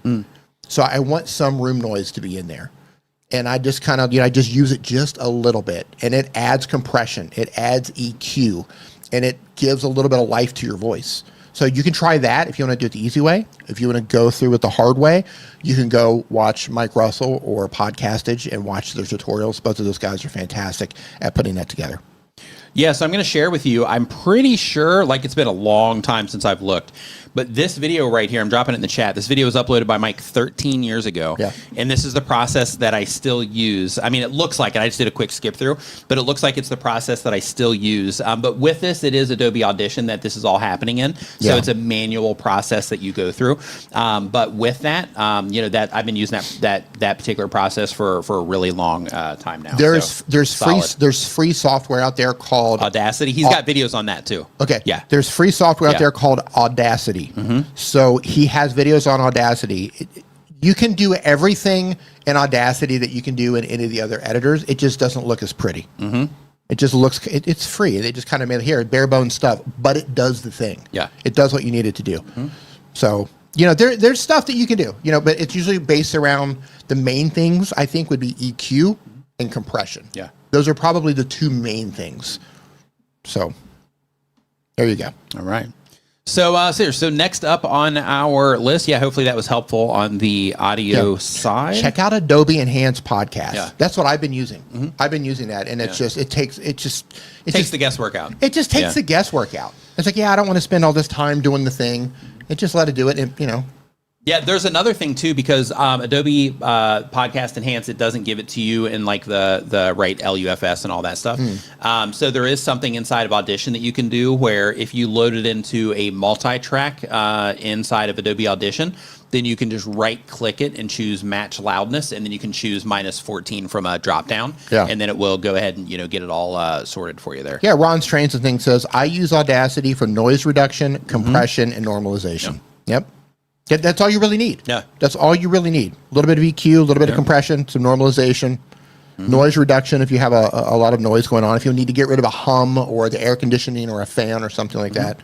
So on the EQ side, really quick, D, because you're more familiar with all the EQ stuff than I am. Yeah. So, like, let's say that somebody has like a high pitched noise in their, not like a wee, but just kind of like just kind of like a high pitch, kind of like a noise type of sound, right? Just kind of like a white noise. That's a wide open question, though. Oh, is it? But I mean, that's probably going to live somewhere around 10K, 10K, and the frequencies higher. If it's high pitch. So if it's considered high pitch, if you're looking at the EQ, it's going to be on the right hand side. It's going to be on the right hand side. Okay. But if you have low rumbly sounds or like a lot coming from like a fan or an air conditioner or something, how do you handle that? That's going to be on the lower end. You can usually do what's called a low cut, which is going to be around. You're going to have to experiment with your voice around 70 or so. You can cut that off, and you just kind of experiment with that. Like, you want low end in your voice. It gives us that fullness. But by cutting off that, basically it's anything past like 70 hertz or 60 hertz, wherever you put that, there's nothing that's going to come through that. So if you sometimes, a lot of times, if you have a lot of rumble, sometimes you get the plosives from the microphones, or you have an air conditioning or something. A lot of times that will cut out that stuff. Yeah, Renee Ritchie in the house. What's up, dude? Hey, Hope you're doing Renee. great. Says he uses creator, Isotopes RX, but it's ridiculously expensive, even with things like Adobe Podcast Audio can do these days. Yeah, Yeah, I that's have what that too. Yeah, I've got that. Yeah, Yeah, that's what I'm saying. I was going into RX. I have Logic Pro. I go into, like, here's my, here's all my EQs. I've got RX. I got the de-esser and the declicker, and which I still need to use sometimes. Yeah. But I'm going through and I'm doing all this stuff, and I'm just like, nobody cares. Nobody cares. Right. Yeah. And I tested that. Yeah. I even published some videos. Some of my CapCut video that's got 1.4 million views. I took it straight out of the mic with no audio processing whatsoever. Just dumped it up there. Nothing. Nice. Straight out of the SM7B. Nice. No audio processing whatsoever. Nice. Did it process through the Rodecaster? No. Oh, okay. Nice. No, I recorded it directly into Camtasia. Nice. Love it. Directly, Love it. from the SM7B directly into Camtasia. All I did was turn up the volume. Nice. That's it. Nice. 1.4 million views. Yeah. Not a single person said anything about the audio. Nice. Yeah, and I've spent countless time in Auto Logic. repair, going in, turning down like individual doing all the spikes stuff in there like a surgeon trying to get every breath handled so it's not too loud. Nobody says anything. I run it through Adobe Enhance in like 30 seconds. Yeah. Nobody says a word. Right. So I'm just like, well, guess what? Yeah. I'm just going to do it the easy way. Right. I'm just going to do the one that sounds best to my ear, and then if people start talking about it, then I'll nobody cares. Yeah. My best video. None of that. No compression, no EQ, nothing. No. 1.4 million views. Nice. Yeah. That video's made like $10,000. Right. Nice. Nothing. Yep. Nobody cares. Right. At the end of the day. Yeah. As long as they can hear what they need to hear. Just that's what matters. just make it sound good enough. And there's nothing annoying. Listen, right? And there's nothing annoying in terms of weird sounds that make it hard to listen to. Listen, here's the thing with audio. Yes, audio is half of the experience. Yeah. And yes, bad audio can ruin your video. Totally. Bad audio can make somebody swipe away or click away. But as long as it sounds good enough to where it's not annoying, most people don't care. I mean, that's just because they're not thinking about it. They're not thinking about it. As long as there's nothing distracting in the audio. Right. Yeah. If there's nothing distracting in the audio, most people don't care. So you can go through and I think it's great if you go through the steps to learn how to do the thing. We just talked about it earlier. Right. Yeah. Learn how to do the stuff. Yep. Learn how to do the edits. Learn how 100%. to adjust your audio. Learn how to do the stuff. Learn the rules, and then know when to break them. Yeah. Words to live by. There you go. So next up, we got Trainer James in the house. Trainer James, they upload when they have time, been on YouTube for a year or more. It's a Pokemon gaming channel. The question is, I run a Pokemon channel focused on the mainline Nintendo games from Red and Blue through Scarlet and Violet. About 2 years ago, I uploaded a short Pokemon Go, and recently it's been blowing up since my channel's about Pokemon Go. Should I remove that short to avoid, since it's not about Pokemon Go, should I remove that short to avoid attracting the wrong audience, or does leaving it up not really hurt my channel since it's just one video? I wouldn't take that down just because there is some alignment there. So even though it's not the same exact thing that you're doing, it still is Pokemon, related when it comes to, the game. So because of that, I would still leave it up there just because it is still, it might not be a laser fit, but I mean, it is, still within the Pokemon realm. So there's a really good chance that people that are playing the current games that you're playing now are also into or have played that game.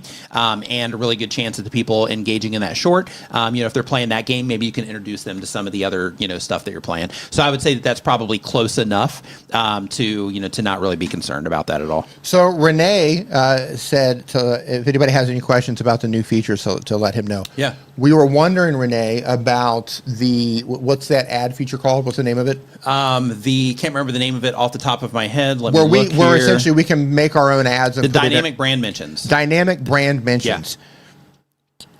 Are we restricted to only making our own ads for that, or will we be able to accept pre-made ads from other people? To add clarity to this, so currently, as you know, when we are embedding video or embedding ads into our current video content before this feature, we're not allowed to accept like a commercial from a brand and then just play that commercial in the video. Instead, we have to actually put that together. So it's us that's making it and all that stuff and make it part of the content that way. So the question is that rule still going to apply with that particular feature? Do you know, or are we going going to be able to also take it to where, like, let's say, for example, if like Opus Clip is like, hey, here we made this ad for you. Will you run it on your channel, for the month? Are we going to be able to just take pre-made things like that, or is that same general rule going to apply as it has in the past? And another thing about that particular one is if if it's also going to be retroactive. He says the creator has to be in the ad like a regular sponsor slide. Okay. It's not for ads. It's for sponsors. For sponsors. Yep, perfect. Okay. There you go. Yep. Thank you, man. Yeah, thanks. Appreciate that. And then for for that particular thing, is it also going to be retroactive? So that, to where we can put it on our entire library. So let's say, for example, if we wanted to, sell those placements in our library, are we going to be able to do it? Or is it going to be something to where we're going to have to, it's only going to be from like the video that is published after that feature rolls out and then forward from there? Exciting stuff, man. It is really exciting. Really exciting stuff coming out. So while we're waiting for that, the next channel is Plain Portuguese. Plain Portuguese, they upload 1 time per week or more. They've been on YouTube for a year or more. They do educational content. The goal of the channel is to make money.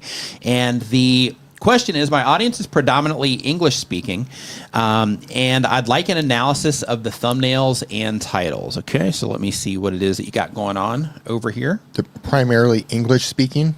Mm-hmm. So let me pop open YouTube here, see what you got going on. Together We Travel, what's going on? He said, not retroactive at launch, but it's something the team is looking at. Retroactive would be work. You'd have to go back and cut your previously burned in spots, for example. Yeah, the thing that I was thinking about with that is if you have videos that aren't sponsored, where you might be able to insert those sponsor spots into those. Like, that's where I think that would be super valuable. But thanks for the clarity on that one, too. Super appreciate it. Okay, so thumbnails here. Let me pull this up. You're pulling them up? Mm-hmm. All right. Which channels? Or which channel are you pulling up? Okay, and then we add here. Boom. There we go. I got it. It's called Learn Portuguese. The channel is Plain Portuguese is the name of the channel here. So let me get this kind of filled out here. There we go. Just trying to fill up the screen. Okay. So Plain Portuguese, speak like a Brazilian. So you were wanting information or feedback on your thumbnails. So I'm just confirming here. Went the wrong one. Okay, so thumbnails. So yeah, so the alphabet quiz. Okay, so the very first thing is I think that it's good that you are putting the flag in there because it's going to help people identify it. I think that's great.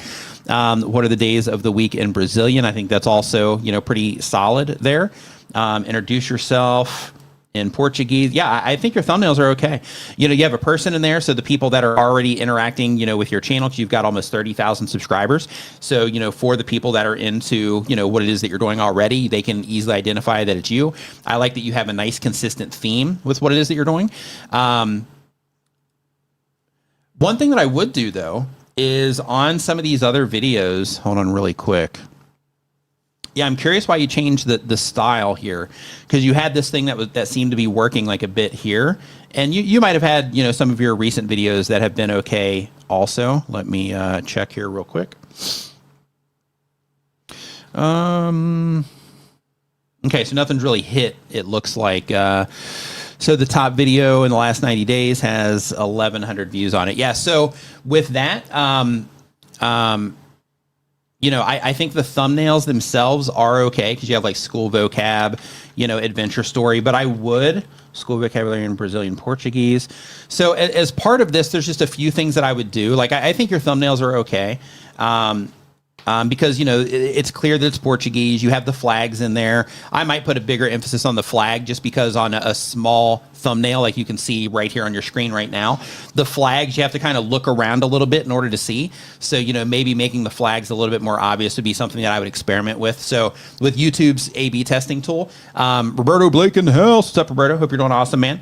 But when it comes to, helping people instantly identify that this is something that they might care about. When this is small, it just becomes a little bit more difficult. So because of that, I would put a little bit more emphasis on the flag if you can, and just see, because YouTube has the A/B testing feature now where you can test, 3 different thumbnails. So because of that, I would just experiment with that and see if you notice a higher, amount of people, clicking on the video and, watching it and everything from a little bit more emphasis on the flag. Another thing that I would also do is I would keep, this one did, okay compared to some of these other ones. But one of the things I was going to mention is, continuing to use yourself, because you do already have an audience in there. But really, with previous view counts, that there's an audience for this. But with what's currently happening on the channel, I don't know if you took a big break or what happened here, but you're just not getting the views that you used to. So a few things that you might want to try, like if you're not doing this already, is I would definitely, just kind of do some research and try to figure out, the very specific problems that people are having, like at scale, and just make sure that, because here you've got like school vocabulary, street market vocabulary, things like that, and all that's fine. But like I would make sure that you do kind of bring back the basics, from time to time, so that you can make sure that you are just leaning on the stuff that has a larger amount of people, to where it would apply to pretty much anybody that's interested in learning Portuguese. If you're not already sprinkling some of that stuff in here. And the whole reason for that is because when you talk about all these nuanced things, which are important for learning the language, you also need that, those videos that help you scoop up, new people. And then, you can introduce them to, these additional videos as you publish them. So I would definitely, work some of that stuff in there if you can.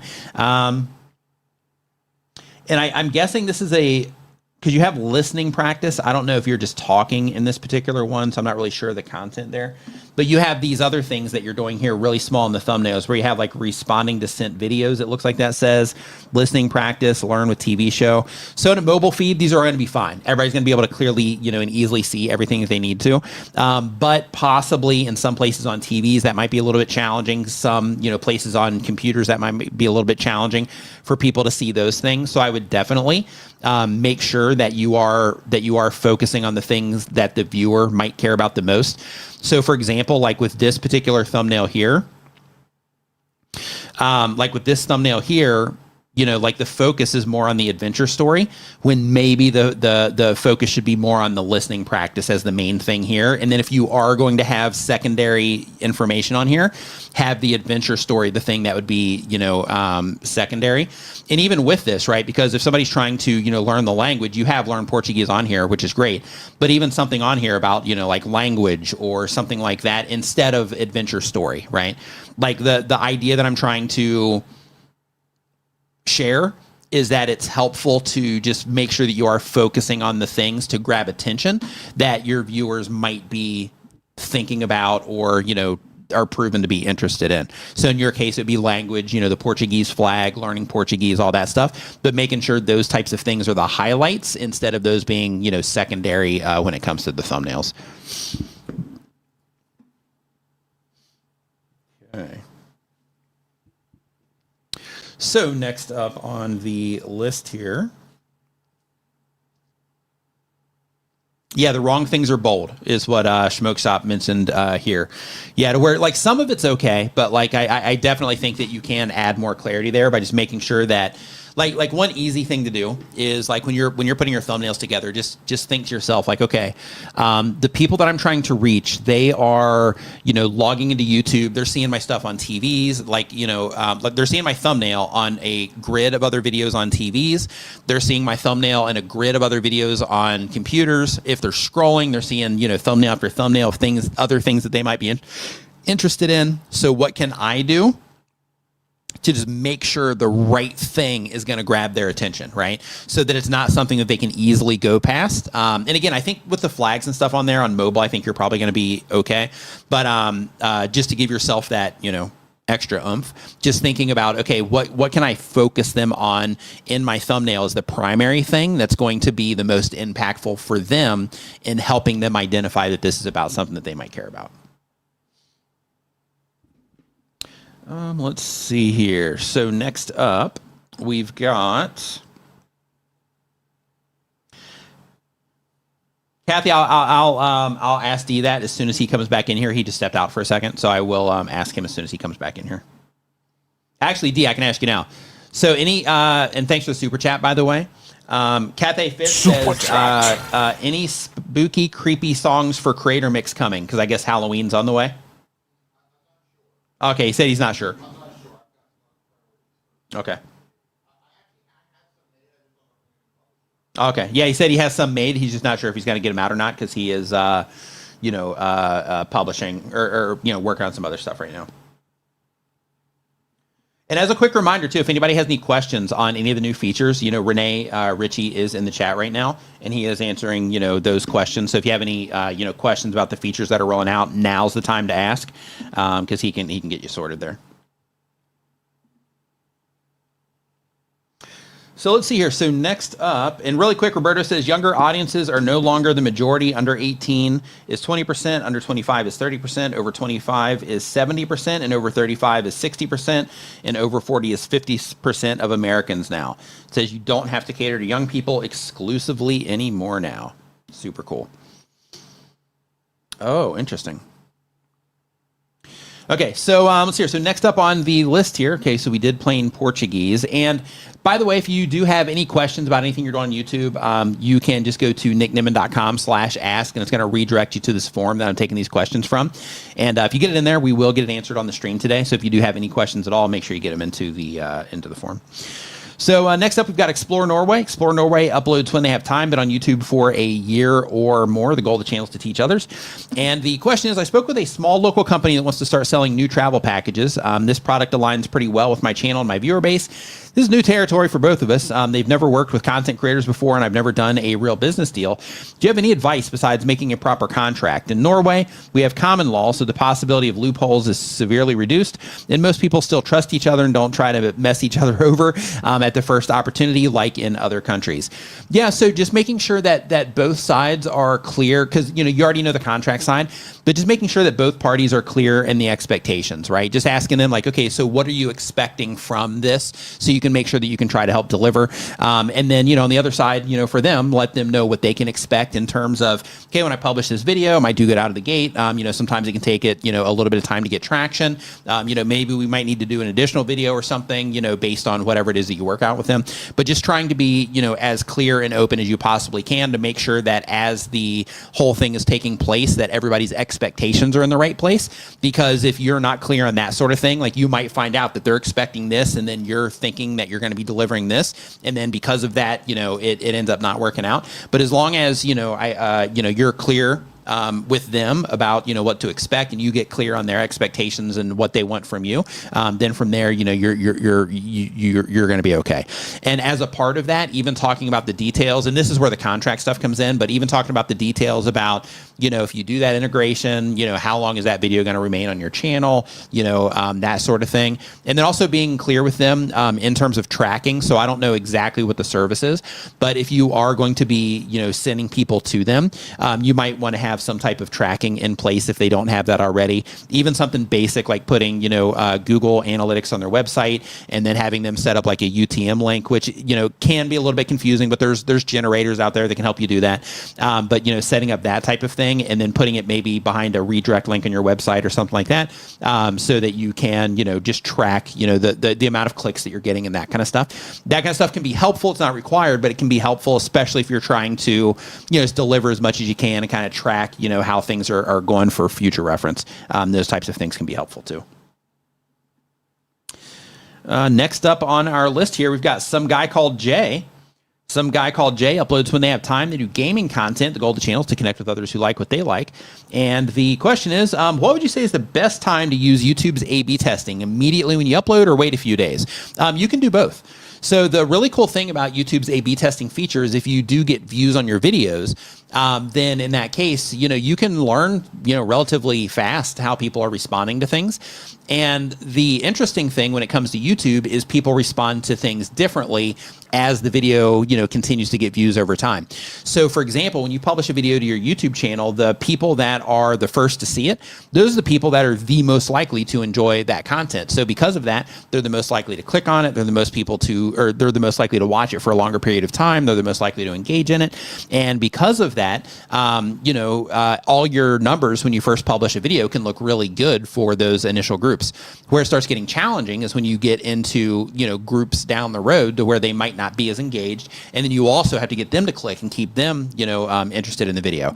So when it comes to A/B testing, one thing that you can do is depending on, how fast views are coming in for you, but one thing that you can do is, you can publish it and then you can say, okay, this is how the people that are, currently, in these first groups are responding to what it is that I'm doing. Let me make sure that YouTube gets enough data, again, depending on the views that you get, make sure that YouTube gets enough data on this to so I can make like a, decision and they can actually give me information on which one performed better.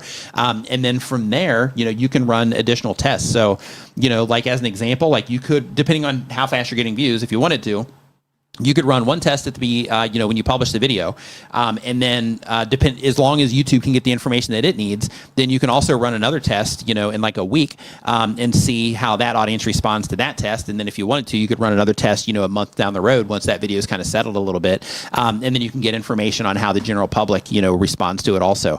Another thing that you can do is if like, okay, when I publish videos, my viewers typically respond to this type of thing, then in that particular case, you can just commit to that without the testing if you wanted to. And then you can say, okay, now I'm trying to figure out for like general audiences, like what they would respond to better. And then you can just do that test down the road. And Renee Ritchie mentions right here, he says, test big differences. The bigger the differences, the better the results you get, unless you have a ridiculous impression velocity. Yeah. So, and I think what he means by that also is like you don't necessarily want to have one thumbnail that looks exactly like another thumbnail and you just change like one little, like the color of like a word or something like that. Instead, have like a completely different thumbnail compared to the one that you are, testing, so that you can figure out like, okay, these are two completely different things. Which one do people respond to better? Or three completely different things. Which one do people respond to better? But yeah, changing it, but doing it at different times, just based on how people are responding to the video, is also definitely something that you can do, and it's smart. Like if you're staying on top of the channel maintenance at that level, then in that particular case, doing those tests later down the road once the video is kind of settled a little bit, can also be advantageous for you. Next up on the list, I'm going to go ahead and drop this link in here. And as a reminder, if you do have any questions about what it is that you're doing on YouTube, you can go ahead and just get your question into the form there. If you're on YouTube, if you're not on YouTube, then you can go to nickniman.com/ask, and it will redirect you to that form if you're watching on like Twitter or LinkedIn or somewhere. So next up, we've got Star Wars Shadow. Hey, this is up your alley, D. Let's see here. They upload one time per week or more. They've been making videos for 1 year or more. They do entertainment content. The goal of the channel is to be a full-time creator. And the question is, I made this channel about a year ago, and I took a break due to not fully knowing what direction or niche that I wanted to go all in on YouTube. Since I came back to uploading regularly, my videos have tanked from about 2,000 to 5,000 when I was uploading before the break to barely getting 300. Do you have any advice on how to not get discouraged and compare my views and growth to what it was a year ago? Part of me feels like I blew it.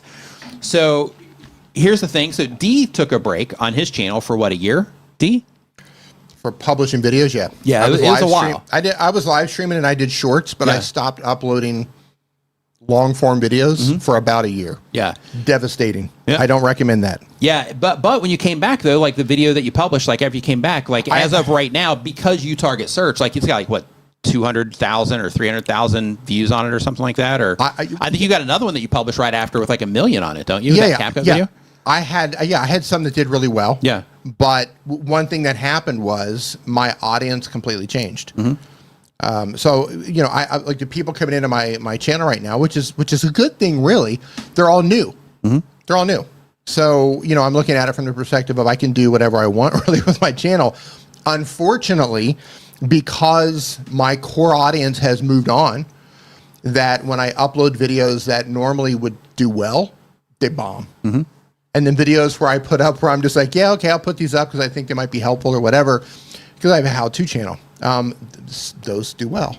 It's a coin toss for me now, where I used to be able to count on a certain amount of views by a certain amount of time because I know it was going to reach a certain amount of audience, and then they were going to test it out to a larger audience and so on and so forth. I knew what the system was. Now YouTube is still trying to figure out what my audience is doing. and that can be. Yeah, you're also making videos about different things right. too. Yeah, but I could do that before. Right. Yeah, right. because I had that built-in audience that was interested in those things.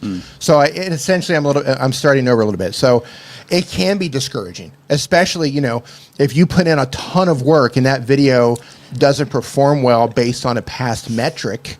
You're like, wow, man, I should have. That's right, Renee. Do you come back like a new season, man? Yeah, it's coming. You put in all the work, and you're like, man, I should have done better than that. But the only thing you can do, man, is just keep uploading. Yeah. Just keep uploading, keep trying to improve. Go in and be like, look, I missed that one. I took a swing. I missed. Right now, that video is not performing well. That doesn't mean that next month or next week or 6 months from now that it might do great or not. You just have to keep swinging. Yeah, so there's a few things. Man. There's a few things I want you to consider. The very first is that when you do take breaks like that, then people can move on. You have those engaged viewers to where people are like, oh yeah, this is great, loving this stuff, and then you stop showing up, and then they run out of content to watch, and then next thing you know, you're just not there anymore. So you're just not in their in their mind to where they're going to seek you out. And if they have started watching a bunch of other stuff, then YouTube may or may not recommend your content to them, or you're just competing with different things than you were competing with before for those people. In addition to that, I just want you to because I know you're discouraged right now, but just remember, just one good video will fix those things for you. So I would definitely make sure that you are that you're spending just the time and the intention on the videos that you're making, and you're really thinking through. And I'm not saying that you aren't doing this, but I'm saying just put some extra effort into it in terms of thinking through, like, okay, with these videos that I'm publishing, like why would this part matter to a viewer? Why would they keep watching on this for this part? And then also, when it comes to the topics that you're talking about, the topics by themselves can. I mean, that's the most important thing, because if you are talking about things that not enough people, care about, then in that case, it's going to be hard to get traction on that content, because when it's presented to people, they're not going to, respond to it. So one thing that I recommend that you do is, if you have any activity happening on your channel at all, go into your analytics in your back end, scroll down the page. On that first page that you come to at the near the bottom of that page, you're going to see any videos that are currently bringing in viewership over the last 28 days. So what you want to do is you want to look at those videos and you want to say, okay, for these videos that are currently bringing in viewers to my YouTube channel,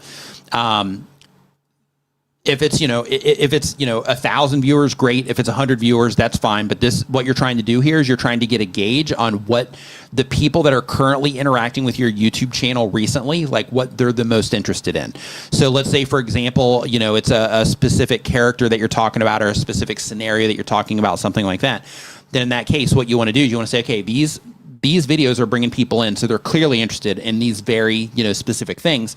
So for the next video that I'm going to publish on my YouTube channel, what could I talk about? And this is where the mental load part of YouTube comes in, is you got to think, what could I talk about, or what character could I talk about, or what scenario could I talk about that the people that watched every one of these videos would be like, oh my gosh, I got to check this out, right? And then try to make that video, because that particular thing is challenging, but what you're doing there is you are taking the people that have most recently interacted with the channel, and as long as they enjoyed your content, then those are the people that are likely to get recommended your content when you publish it. Some of those people. So because of that, you want to make sure that you nail it for those people. So just go into your analytics, look at those videos that are bringing in viewers, and just try to think of, for those people, what could you publish that would just be a slam dunk for those people? And then make sure that you're also putting a lot of time. Like, I think your thumbnails look cool. And they, it's clear it's Star Wars. You got the logo on there. The characters are on there. Like, it's pretty clear your content's about Star Wars. But the other thing is just making sure that, the titles are right. And those are, like, your titles come from your topics, right? So you got to just make sure those things are aligned. Like, for example, and I'm just going to mention some titles to you, D, with you being a Star Wars fan, and you tell me what you would or would not respond to. Okay? Ready? Just based on titles. Is Darth Maul really a fraud? Would you respond to that? Yes or no? No. No? Okay. Why Moff Gideon was horrified by Luke Skywalker? Maybe not. Well, why did you hesitate on that one? Horrified. Just the word horrified. Okay. I don't know. Yeah, so the reason I asked is because one of those videos, the first one has 178 views on it, the Darth Maul one. Yeah. And then the Moff Gideon one has 62,000. Yeah. Maybe. That's why I was curious. I was like, why the hesitation it's on just that the word horrified. For the Darth Maul one, you were like, no. But for that second one, I paused. So I was curious. Well, on title alone, maybe. Okay. I don't like the word horrified, but if that title matched with a great thumbnail, I might click on it. Okay. Yeah. So I'm going to say maybe on that one. Okay, so we're going to do two more and just see here. So the next one is why Darth Vader never went after Yoda post Order 66. Oh, yeah. You would? I would. I would if the thumbnile was good. Okay, so that one has that one has 9,000 views on it. It's a little bit wordy, but I like the idea. Okay.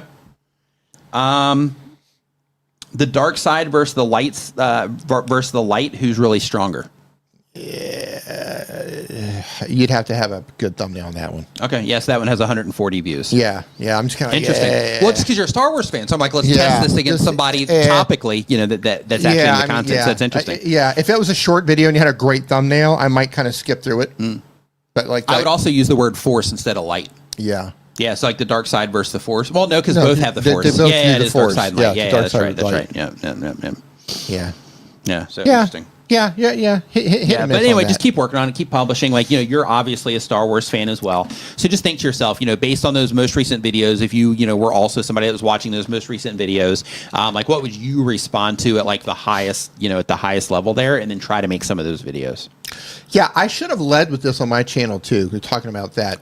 Star Wars content? No. Because just another thing that's hurting me, that is frustrating for me, is that all of the top videos that are performing on my channel now are about CapCut. I made some videos about CapCut, and they did incredibly well. And then CapCut changed their terms of service, and I stopped making videos about them. But those videos are all on fire on my channel. Yeah. So like that's why people are blow it up with CapCut content. Yeah. But ethically, you can't blow it up with CapCut content. Well, I mean, that's a crazy thing. I made a community post about that. So I said, like, that's what everybody's interested in that's coming to my channel. Yeah. And I did a community post, a poll on my channel. Yeah. And, like, surprisingly, a lot of people are still using CapCut. So I'm just like, well, if you guys are okay with the terms of service, then might as well, then I might as well just keep showing. Like, that's I can't say don't use it. Yeah. I mean, I told you what the terms are, and if you use it, that's on you. Yeah, that's true. But loads of people are coming in. They want to learn about CapCut. Yeah. So if I do something that's not about CapCut, they're not interested. Yeah.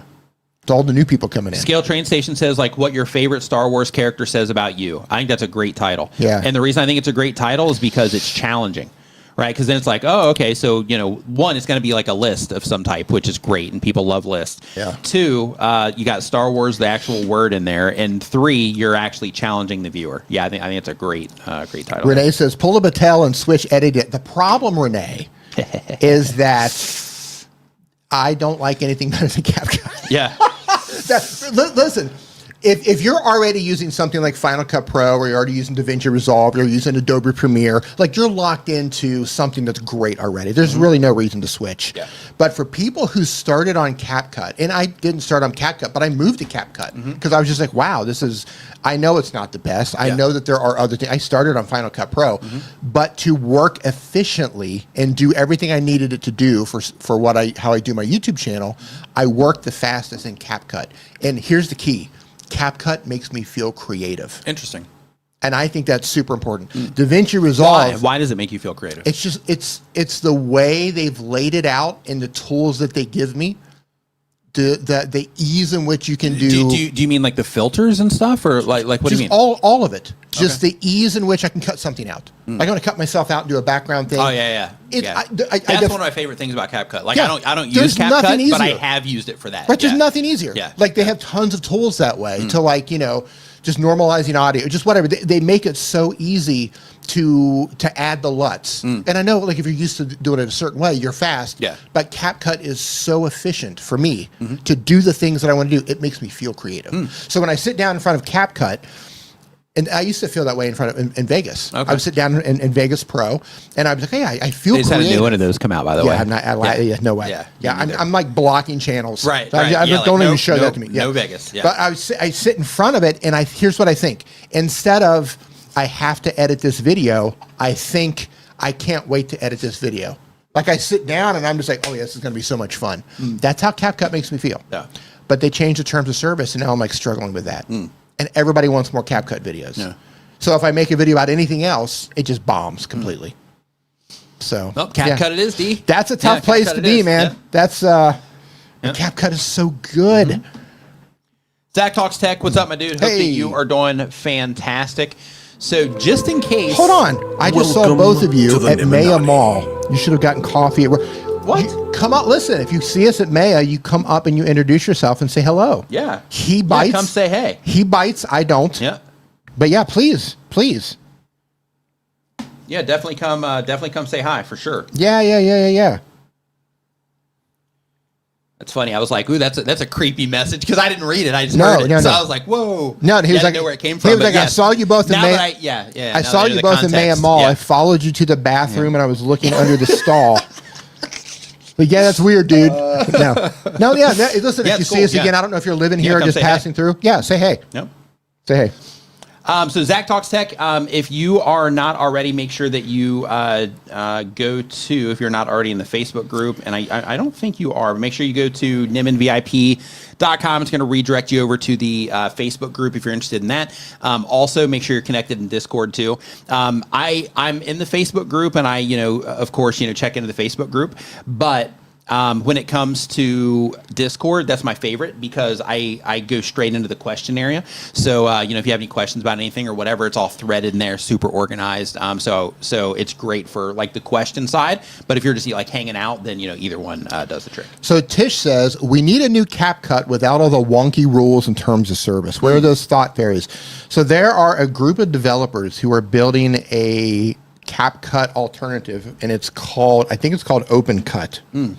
And it's on GitHub right now, and you can download it. You told me about this before. They have a long way to go. Yeah. But it's coming along. I check in like every week and a half to 2 weeks on them, and I download it and see where they're at. They're coming along. It looks like they're going to end up in a lawsuit, I think. It looks like CapCut. It feels like CapCut, but they're just lacking all the features that they're building. It's a group of people building together. It's going to be open source. It's going to be free. But it's a work in progress. And they're doing that as a result of CapCut changing the terms of service. Oh, interesting. Yeah. So nice. It's a work in progress. Yes, they say right here, it says you should go grab coffee at Roast Neom. I haven't had their coffee. Yeah, they're actually building a new one, or they built it already somewhere over by Michoak Plaza. I saw that the other day, actually. Brian, say CapCut one more time, punk. Well, here's the thing, man. I get paid a quarter, 25 cents every time I say CapCut. Oh, that's funny. So thanks for the extra quarter is what you're saying? Yeah. So I can go for creating that opportunity for you. Yeah. I can get a coffee. Brian G. Johnson in the house. What's up, dude? Hope that you are doing great. Nice to see you in here. B to the G.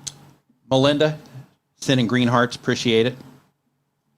All right, so let's see here. So next up on our list here, and I don't think I plugged here when Brian and Roberto came in. So just a heads up. Get to plugging. Yep, for Roberto and Brian, in case you guys don't know them, Roberto is the author of Create Something Awesome. This is available on Amazon and probably your local bookstore. This one is Brian G. Johnson. So this one will teach you how to make money from your content.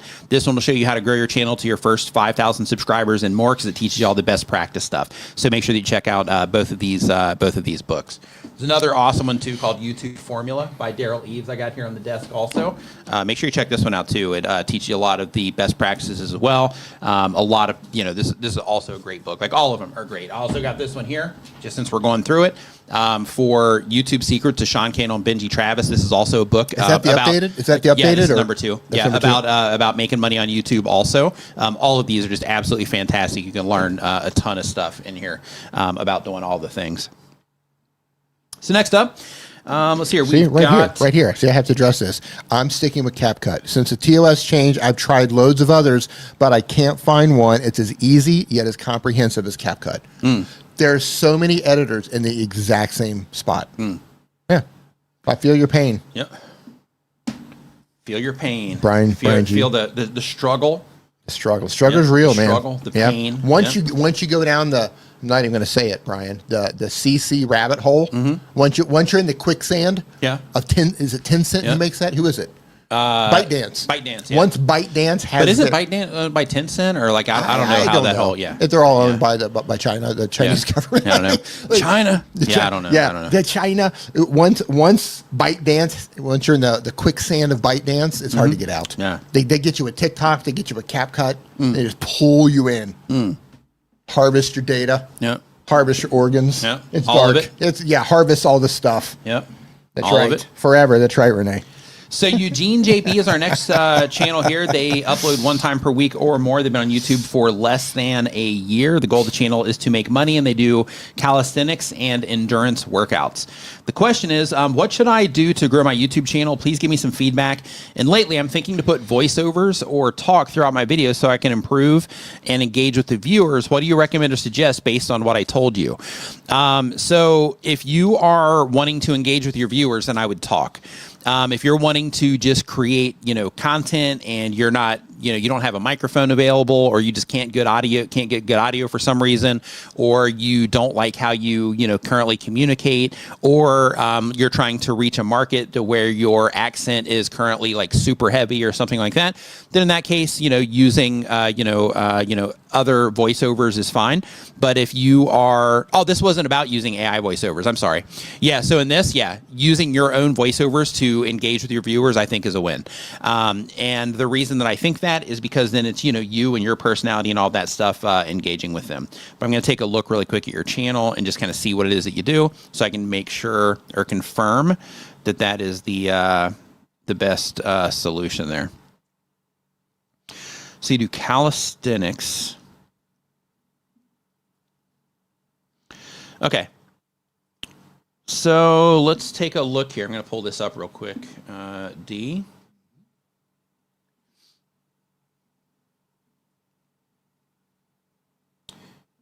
Let me go to this one and then add it to the screen. Okay, so we're already there. Okay, so looking at your channel, it's pretty clear that it has to do with workouts. So in terms of, grabbing somebody's attention that's interested in workouts, even here at a small size, a lot of this is, pretty clear. One thing just right out of the gate that I would like to mention is that, there is some, like some of these have things that are pretty difficult to read on here. Let me change the tool I'm using here on the background. Let me turn on the other one, and then I'm going to refresh this page real quick. Okay. So if we, you know what? I got to turn this other one off and then refresh the page again. There we go. Okay. So this particular one right here, just as an example. So with this, at a big size like this is pretty easy to read, but just due to the background colors, and this is like design, related things, but just due to the colors, like it starts to fade away at the bottom into the black, up here. So if you are going to put text in your thumbnails, effective and clear and easy to read is always better than fancy.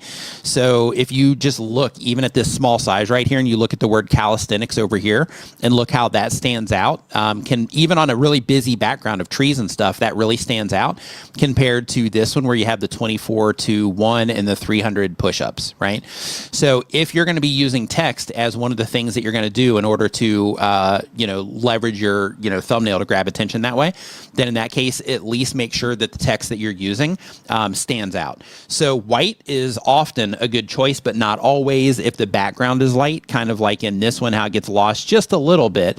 But one thing that you can do there is you can add just like small drop shadows to it. And then that can, just kind of help it stand out against that white as well.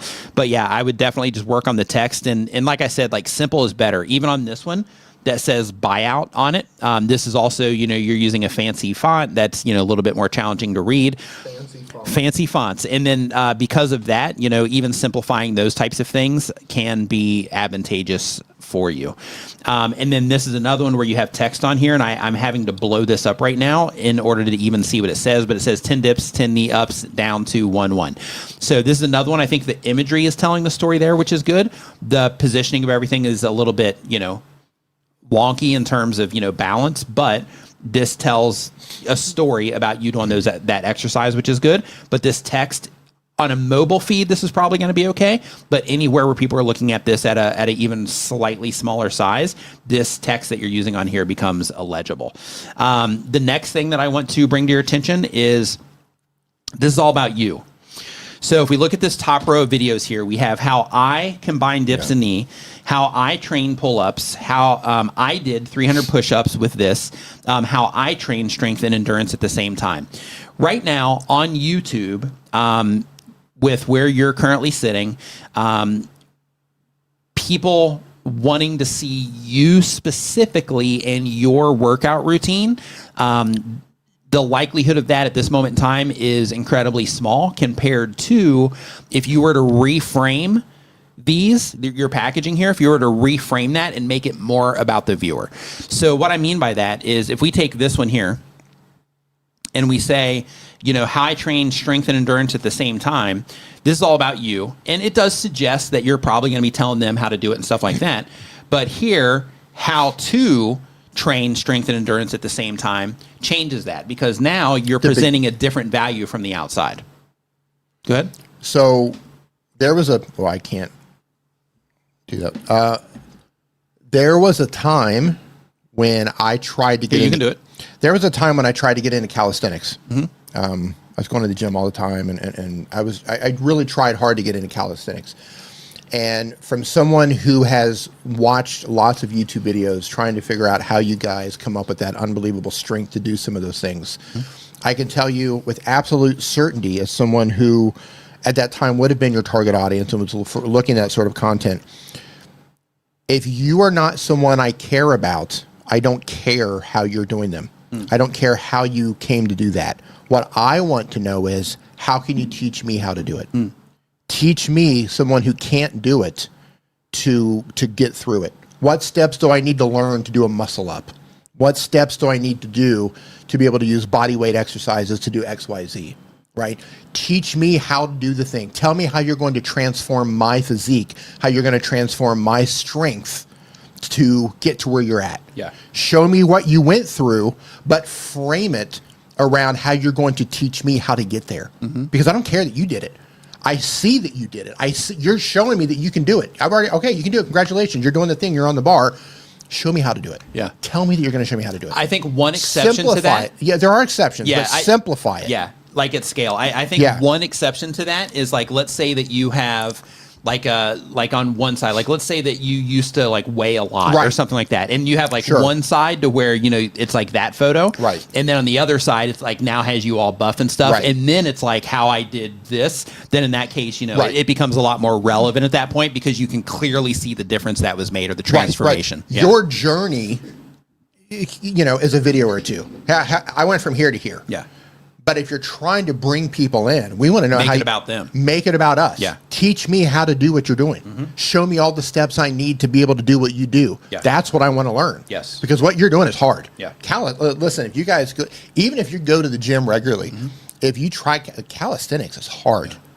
It is really, really hard. Like you watch these guys do that stuff and you're just like, oh, okay, how hard can it be? It's hard. It is really hard.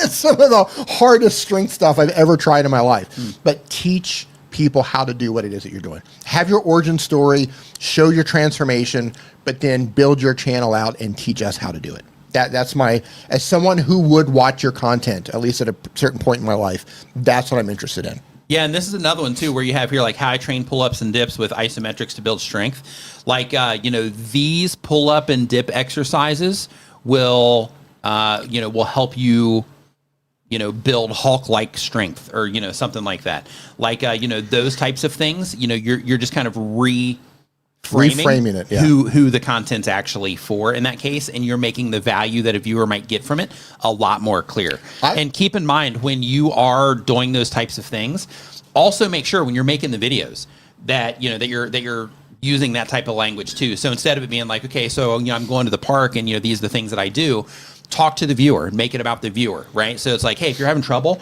getting your, what was the thing here? Your isometrics. So if you're having trouble getting your, I think that's the actual exercise. Hold on. If you have trouble with dips or, if you have trouble with, dips, we're heading to the park right now. I'm going to show you how to do the perfect dip that you're going to be able to do. All you have to do is follow along with what it is that I'm doing or watch what I do. And then next time, you go to do a dip, you're going to be able to do it too. Let's go do it. And then you go and you do the thing. So then that way in the video content itself, it's about them. And from the outside, it's about them as well. And you have that clear value expressed. Yeah, go to Reddit, go to Facebook, go to Ask the Public, go to all the places where people are trying to answer the public, where people are trying to figure out how to do things and try to find where they're having problems when it comes to calisthenics and build those videos around that. Yeah. Man, and I'm going back to the muscle up, right? Because that's a hard one. I just can't seem to do muscle ups. Yeah. And just figure out what people's pain points are and then build videos around that and use the terminology that they're using. To make videos for them because you can obviously do it. Yep. So use the right terminology and frame it around the problems that they have and find their pain points and then teach them how to do it. Valentine Translation says, when I dip, you dip, we dip. That's right. Yep. That's how everybody rolls, I think.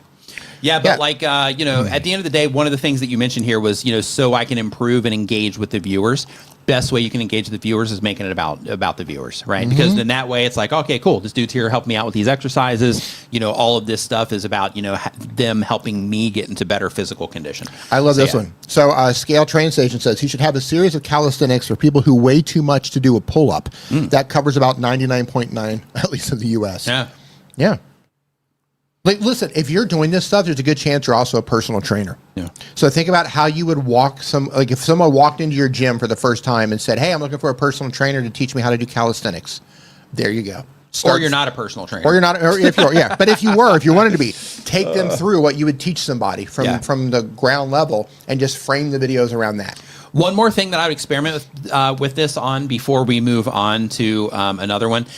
One more thing that I would experiment with here is like if you look at your thumbnails, like some of these are super busy to where there's just, and it's just because the weight equipment and all that stuff, like there's just so much going on that it's hard to even know what to look at. Yeah. So because of that, instead of, layering up all of your images and stuff, in some cases, I think it makes sense, like this one maybe a little bit, but in a lot of these, I would simplify. If possible, pick a photo, something that clearly illustrates what it is that you're doing or what you're going to be showing people, and just put the entire focus on like that particular thing. That's also something I would experiment with this. And, again, you can use YouTube's A/B testing tool on this and just, start making multiple thumbnails for each video to where you can start dialing that type of thing in. Like, okay, if I have like multiple versions of me doing the exercises, are people consistently responding to that better? Are they consistently responding to just one image of me on this, equipment better? Are they responding with or without text better? All these things you can figure out through that particular tool. And then also just taking the approach on each individual video and saying, okay, I'm going to do this version of it where I have multiple characters, and then I'm going to have this version where I have, just that singular character and that singular focus. And then, on a video by video basis, you can also, keep whichever one people respond to for that piece of content. Moving on. Yep. So next up on the list here, we've got Learn Spanish World. Learn Spanish World. They upload one time per week or more. They do educational content. The goal of the channel is to be a full-time creator. The question is, just wondering, when will the courses feature be available for all educational channels? I heard the announcement a while ago, but still nothing. Yeah, some people have that. They just haven't rolled it out yet. I'm not sure when it's going to be available. I'm not sure. Let's look at the comments. Yeah, I'm not sure if Renee's still in here or not, but if he is, he might be able to shed some insight on that. But I'm not sure. I have no idea when that's going to be rolled out at scale. But I do know some people do have it though. Yeah, I was going to say I've seen it. So next up, we've got Major Chisholm. I think that says there. Chisholm. Chislom. Chislom. Yep. They upload one time per week or more. They do vlogs, reviews, life, carnivore diet, etc. The goal is to be a full-time creator. And they said, still haven't been able to niche down. Most views are from carnivore diet and reviews. And the question is, how do I get more watch time hours? It's the hurdle that I'm missing to get monetized. So when it comes to, I think I know your channel. Are you the one that's mixing the carnivore and the pool content? Hold on. What is it? Okay. No, it's not. Okay. Yeah. So when it comes to watch time, I thought you were somebody else there. So yeah. So when it comes to the the watch time on your videos, or just getting the watch time requirements, that's going to come down to, of course, keeping people watching for longer periods of time with the content that you're publishing. I think another thing is that you are currently, hold on really quick, I'm just confirming this before I say it. Okay, yeah. So I'm going to pull you up on screen here real quick. And with this, there's just a few elephants in the room that I just want to bring to your attention.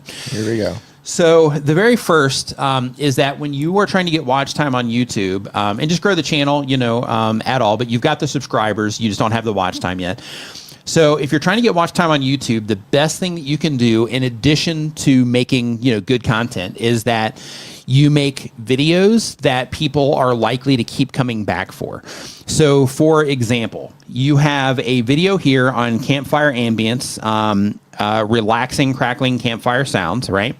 So if I came in and I watched this and I was like, oh, this is cool, I'm going to listen to this in the background, maybe use it to fall asleep or something like that. And then you publish a video on what does Jesus shout before the rapture. Well, in this particular case, there's a really good chance that if I watch this video, I'm probably not going to respond to this one. And then here you have what does Jesus shout before the rapture again.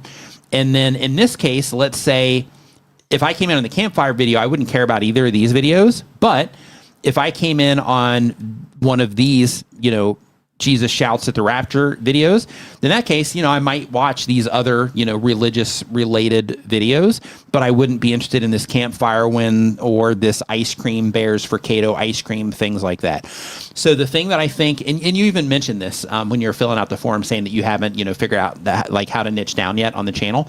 I think that by itself is going to be something that that can make a difference for you with your channel, is figuring out what it is that you want to offer and thinking of it through the lens of, I have the opportunity here to create a channel as a resource of content for a certain type of viewer that is interested in the, that's interested in the very specific things, right?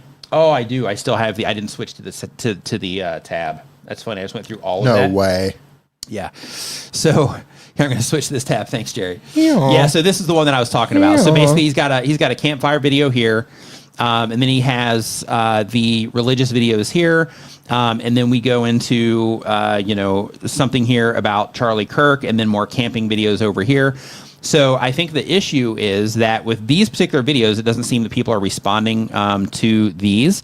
But when it comes to some of the other ones, you are getting views on some of these. But I think that it would be beneficial to you to where you decided what you were going to offer from the channel. Because here you've got like cure for balding. Over here you got major exercises. Up here you got ice cream for bears. Over here you've got like a religious, it might be like a podcast or something, but you're really mixing things up a lot. And the problem with that is it makes it difficult for people to be like, oh, I know that I can come to this channel for fill in the blank, right? So because of that, I would work on that first. I'd be like, okay, what I really want to offer here? Because when it comes to YouTube, I mean, you absolutely can do what you're doing. You can mix all kinds of content, just throw stuff up, and then occasionally, you'll have videos that, do well and all that. And then when you're doing that, the problem is that you make it hard for people to binge watch your content. You make it hard when it comes to YouTube recommending your content to people, because one of the things that YouTube factors in is that, okay, let's say that I go to your channel and let's say that I watch 3 of your videos and I'm like, man, these are great. Loving these. Like I'm loving, let's say I'm loving your before the rapture content and I'm watching those. Well, YouTube, in addition to the topics that I'm responding to there, YouTube is also going to label me or identify me, not label me, but they're going to identify me as a engaged viewer. So if I'm watching those videos, let's say I leave the comments because I'm like, yeah, these are really resonating with me in some way. And then YouTube's like, hey, this, Nick is engaged in this channel. So then what is going to happen is when you publish another video, YouTube's going to be like, hey, let's test it with Nick because, he's watched multiple videos on this channel. So let's see if he also likes this video as well. Well, if it's not about something that I care about, then in that case, I'm not going to be likely to click on that. And then YouTube's going to be like, okay, he didn't like this one. And they might test something else and then something else. And if I don't respond to them, then after so many times, YouTube is going to say, okay, for that initial group, when this when they first publish a video, Nick isn't the best fit. He's not responding to this content. So instead, let's, show Nick more stuff that he responds to instead of showing him stuff from these. Now, if you publish something and it does, substantially well, and then it breaks through those groups, then in that case, I might get recommended your content, down the road. But in terms of being a part of that first group of like, hey, these are the people that are engaged in this, you're working against yourself in that regard. So you can keep doing what it is that you're doing, but when it comes to trying to get the watch time and trying to meet the requirements and all those things and trying to keep people coming back and building communities and all that, it just makes the current approach that you're taking just makes all of that a lot more challenging. So because of that, I would definitely consider niching down and just thinking about like, what is it that I want to offer? What is it, what type of value do I want to add through this channel? And let me focus on, adding, that value. That would be the approach that I would take with that. Long answer. Yeah, very long answer, but hopefully that got it taken care of there. So next up, we've got what do we have? Schmoke's Shop. They upload one time per week or more. Been on YouTube for a year more. They do. They're a maker. They do DIY and shop content. The question is, what types of systems are you using for streaming? I'm in the process of building a streaming machine from an older PC and curious of issues that you've run into over the years. Boy, have we run into issues over the years. Oh, man. Yeah, so I've used everything. I've used Ecamm. I've used OBS. Streamlabs, OBS, Streamlabs. Yeah, StreamYard. Meld. EVMux. Used them all. Yeah, I used everything. I'm really liking Meld recently. StreamYard's still solid. Like they're pushing out updates constantly with StreamYard. Like that's what we're using right now. But when it comes to hardware, we're currently using like an ATEM Mini for switching. And with, like if you're just doing like one camera, you don't even need that. You just need like a cam link, something to get the camera into the computer unless you're using like what's on the computer itself. They're using Meld. Yeah. But, they are using Meld? Yeah. Okay. Meld and Zoom. Okay. Yeah. You're in good hands then. Like Meld's great. So when it comes to Meld, yeah, like I'm really happy. So D tried it first, and D was like, "Man, this is good. Like you should give this a shot." And I like when I do my channel review streams, I'm doing them with Meld now, just because I'm at home, my internet's mostly stable over there. So it just allows me to do some different stuff. So I'm really liking Meld personally. But in terms of like things that have went wrong, I think the biggest issue that we've had over the years before using StreamYard would be, and this is something bringing in guests. Well, no, this is a problem. Things that have gone wrong, and this could be. I haven't had it happen personally, but because it's a similar system, you might have audio sync issues with Meld, possibly. I haven't had that yet, but because it is kind of similar to OBS and Streamlabs, which is based off of OBS. Anytime you have those sorts of systems, they have, and I don't know if Meld has this or not, but like Streamlabs and OBS, they have sync controls in there for when your audio slips and gets out of sync. Slide it one way or the other. Or you can slide it one way or the other. So I think that's really the biggest pain in the butt that we've encountered before moving to StreamYard. Now it comes down to, I think the problem, there's always something. What doesn't matter what you put in front of me, you're going to find some problem that some of them have. The problem that I think that we're experiencing with StreamYard, and this is what I think is happening, I think we've gone live a couple of times because they're doing a lot of updates recently. Yeah. They're just one update after another. I think we happen to go live when they're pushing out some updates because like we've had 2 streams now where things just get completely wonky with them out of the blue, and then they fix themselves. And it smooths out, and then it smooths out. Yeah, like it's fine now. Like it was stuttering and all kinds of stuff on my end in the preview window. Yeah, but it seems like on YouTube it was fine, except when we first started, we had that issue. Yeah. So I think you have audio sync. There's always a possibility that the whatever software or service that you're using could go wrong. I think it's great what Nick has. He has a backup camera with his phone, so at any time, if the main camera goes down, he just grabs his phone and it's already connected. He's connected and ready to pick up his phone and go live with that phone and add it as a source at any time. And I think that's great. And I can also just hop right into my computer too. Right. My laptop. Yeah. So I think going into it, just understanding that everything is going to go wrong eventually. And the more things go wrong, the more you learn how to fix them. Yeah. To the point where it's like, if it goes wrong, it goes wrong. And if it's something I can fix, I fix it. If it's something I can't fix, then I call it and try again. Try it again. Yep. Yeah. Yeah, audio issues seem to be my jam. One thing that you can do to reduce audio issues is lower the audio quality. Maybe you're going out at a too high of a quality on the audio. So if you're in Meld, I forget what the settings are exactly in that, what the numbers are, but you could put it down at the lower one. And we stream out at 1080p. Yeah. So I don't know if you're trying to stream out at 4K or not, but you could stream out. I'm going to do a 4K one from home. Are you? Yeah. Yeah. Just make sure you have the upload bandwidth to upload. If you're going higher than 1080p, make sure your internet upload speed is fast enough to do that. So really quick, Slow Life by the Lake said, it seems to me that different niches use different thumbnail styles and different thumbnails work for different audiences. Any thoughts on that? Yeah, absolutely. So when it comes to thumbnails on YouTube, like the goal is to help the viewer identify the content about something that they care about. Sometimes that means that you focus on a person. So for example, like Marquise Brownlee, you'll see him in a lot of his thumbnails, even if it's like a part of him. Another thing that you can use is objects. So for example, the calisthenics channel that we had, like in their case, they might just want to focus on like one machine that they're using or something like that. They might be in it, but just focusing on that thing. And through the imagery, if you're interested in that or fitness in any way, then that's going to grab your attention while YouTube is showing you a bunch of other stuff too, right?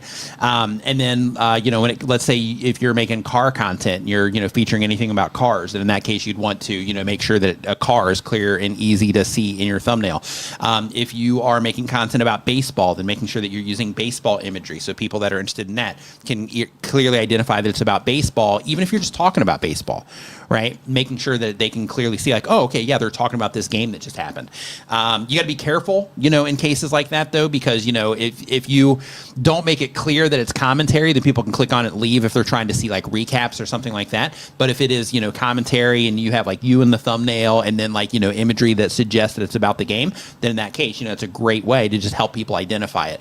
In other cases like entertainment, for example, stylistically, like there's like if you look at like Mr. Beast thumbnails along with other people who make content like him, they all follow a very similar pattern with how they process their images and how vibrant they make the thumbnails and things like that, because one, it's effective. Two, it helps people just easily identify that it's that type of content, right? So when you are putting your thumbnails together, the goal is to use like all of these different things, either stylistic choices or objects or people or whatever the thing is. And in some cases, it might just be text to help people just quickly and easily understand that content is about something that they might care about, so that when they're in their mobile feed and they're just kind of looking through stuff, when they log into computers, when they're on TVs and they're watching it, that it stands out to them based on the things that they care about, right? That's the idea.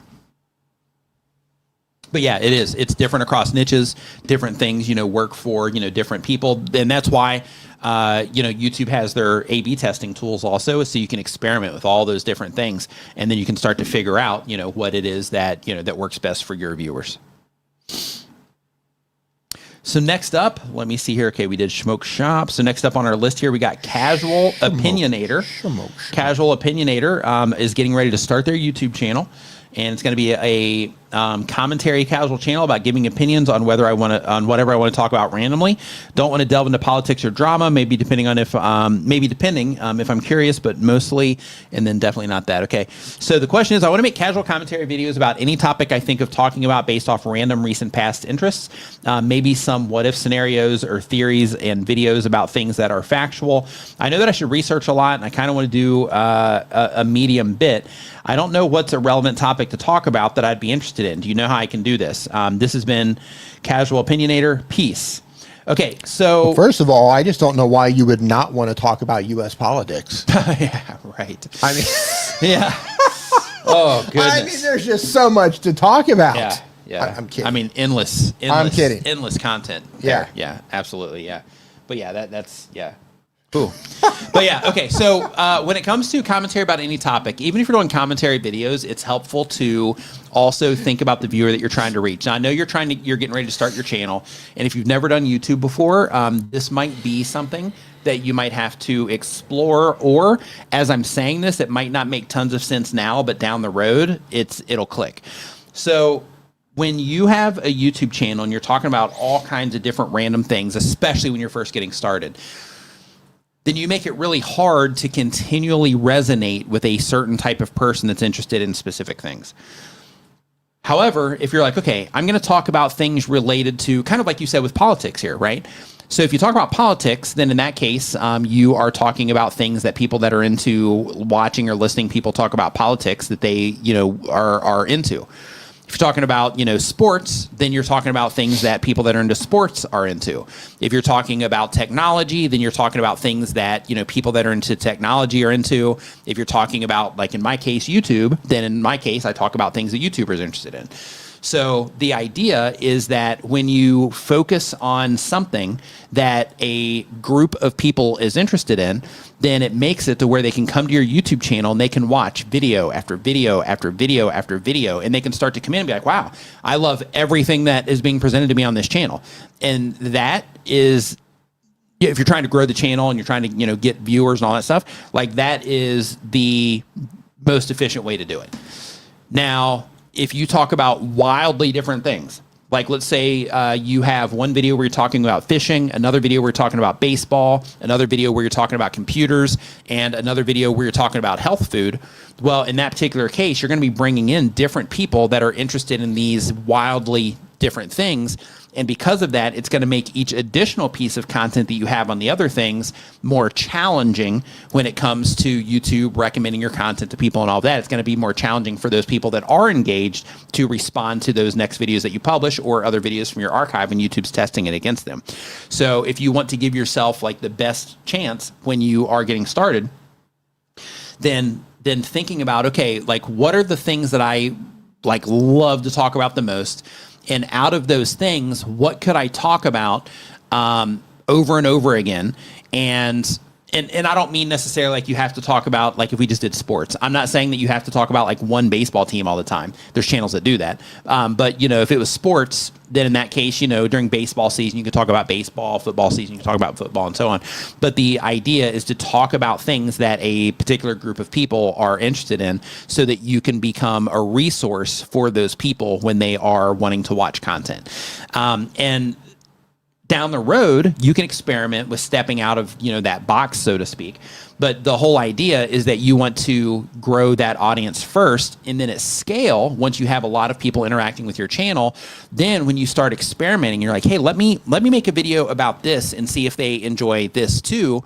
Then in that case, you have the scale as a filter, because then you have, all these people that are interacting with your channel already. And then when you step outside of that, then a certain number of those people that are into your content and into you and the things that you're already talking about, a certain number of those people might be interested in this other stuff as well. And then that's where you can start experimenting and being like, okay, can I branch out from this at all? Like, how do people respond to these different things? But for the starters, and really just best practice in general, if you want to really become a strong resource for something, is just figuring out like, okay, what's a general subject or general theme that I can apply to the channel, to where the videos that I'm publishing, a viewer is going to be able to watch every single video that I publish to the channel, or at least most of the videos that I publish to the channel.